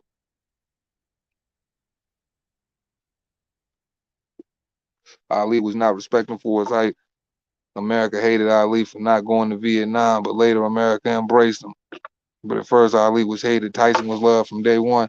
That's a fact. And the crazy thing is, it still tripped me out to this day because I think that, you know what I'm saying, like American people got a blind love for patriotism to where, you know, they let that blind them to like literally crazy eccentric type heights. But I don't think people understand. You got to imagine yourself being Muhammad Ali at that time. Outside of the boxing world, okay, you go in the ring and people recognize you as Muhammad Ali. They recognize you for fighting or whatever. But as soon as you step out the ring, you still a nigga and you got to piss in colored toilets.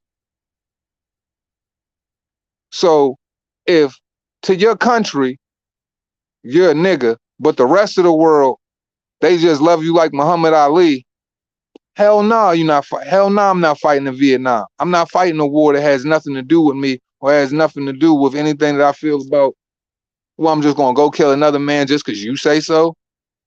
Look at America's track record on killing people just because they point a finger.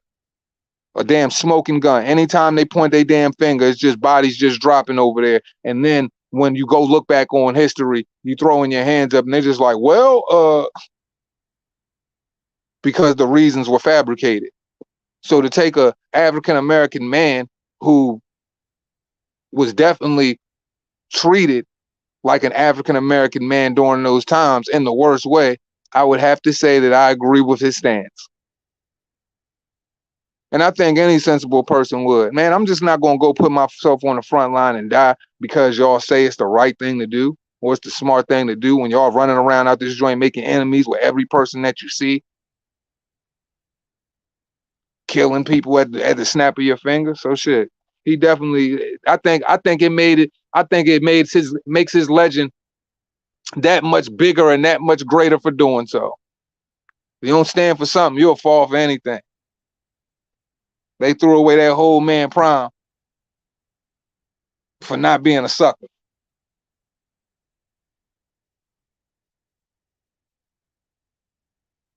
Demetrius Andre is a bigger star than all three mics combined. Hey man, in his own mind, probably in his own mind. But shit, man, I've almost been on here for 3 freaking hours, y'all. Let me get up off here, man. Man, I appreciate y'all so much, man, for coming through and showing love, spending time with the Reaper, man. Unfortunately, you know, Castano versus freaking Charlo is off. I was really looking forward to that, man. So I guess now we just gonna have to wait for announcements. Oh shit.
My bad, guys. My phone died when I was leaving, man. But yeah, man. I just wanted to say, man, I appreciate all y'all, man. Miguel, man, Dolo, Remy, Boxing Monster, Peter Edwards, salute, Silver Surfer, Big Chocolate, Gabriel, Pigeon. Man, all of y'all have a great day, man. Until next time. And I got something coming out. I'm working on an edit for y'all, man. I'm going back, man. I'm going back to the going back old school, man. I'm gonna just do a Deontay Wilder edit, man, just for fun, man. Just because I feel like doing some funny shit, man. So be on the lookout for this new Chronicles of Skitty I'm about to drop, because it won't be long. Hopefully I have it ready for you guys. I wanted to have it ready by today, but I didn't have enough time. Honestly, I didn't even. I went out and did a whole bunch of other shit. So I'm gonna work on it today, and hopefully I'll have it finished by tomorrow. If not, it's expected by the middle of the week, and I'll still have you guys up to date content coming as the week plays out, man. So everybody, man, be safe out here. Take care, man. And as we always say at the end of this shit, cost you nothing.